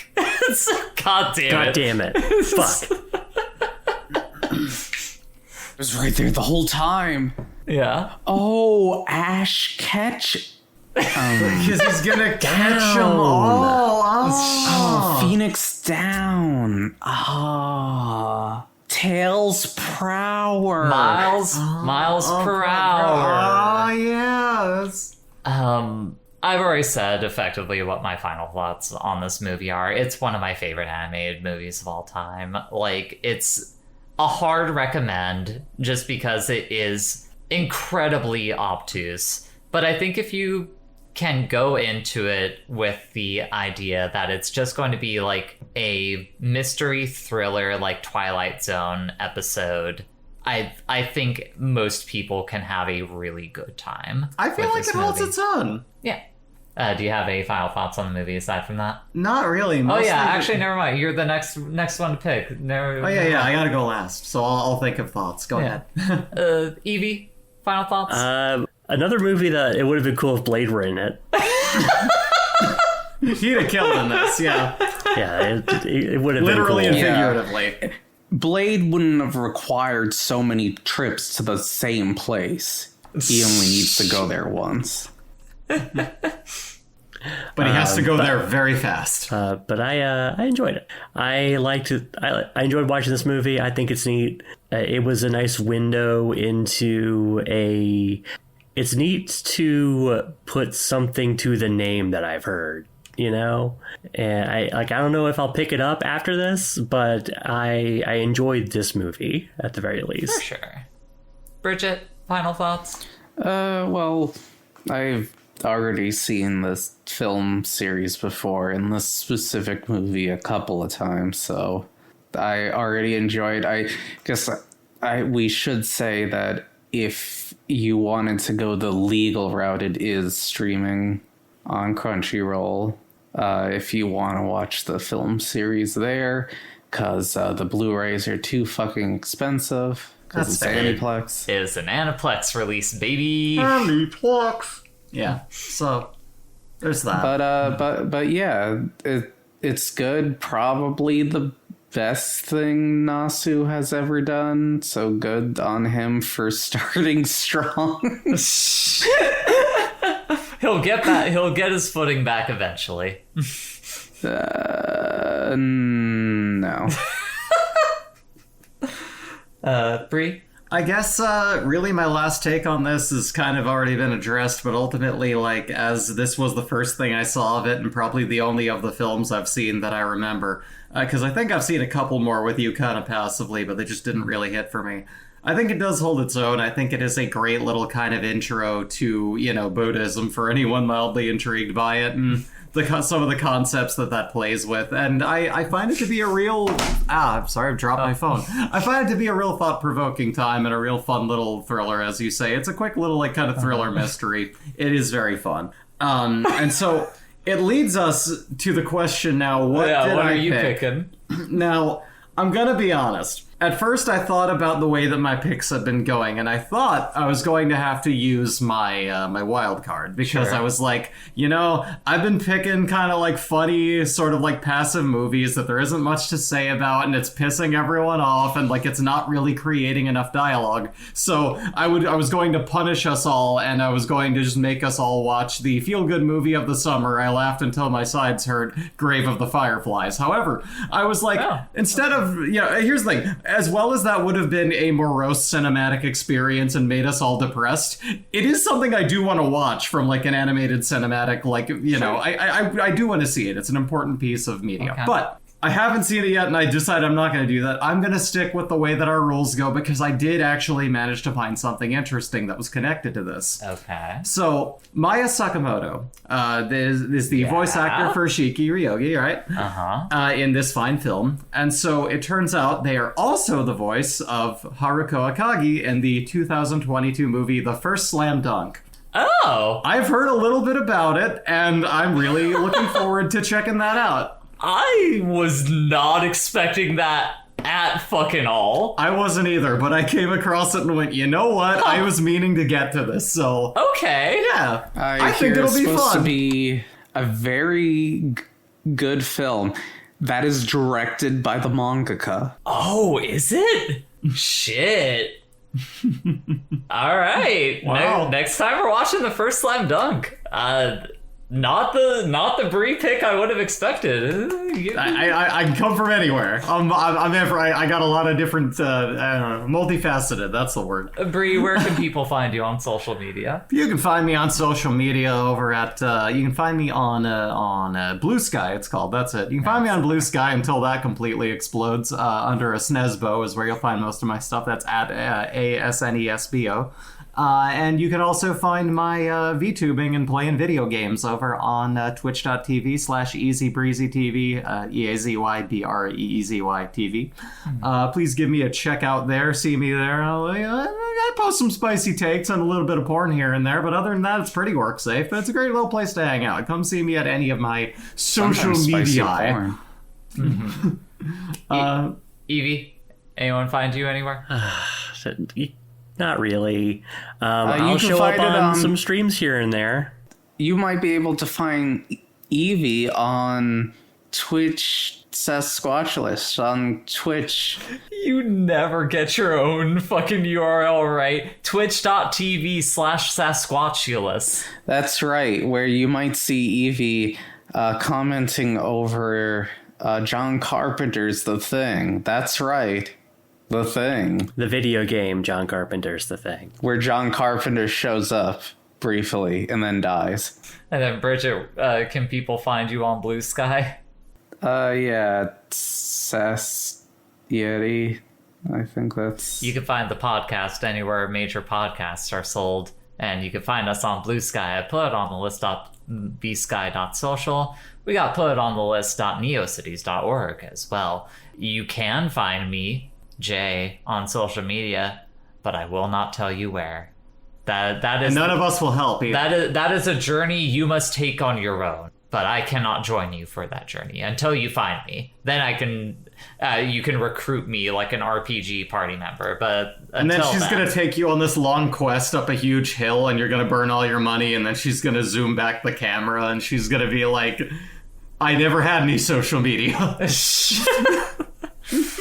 But yeah, this has been put on the list. Yeah. Thank you all for listening. Have a good one. I don't know how to end these podcasts aside from that.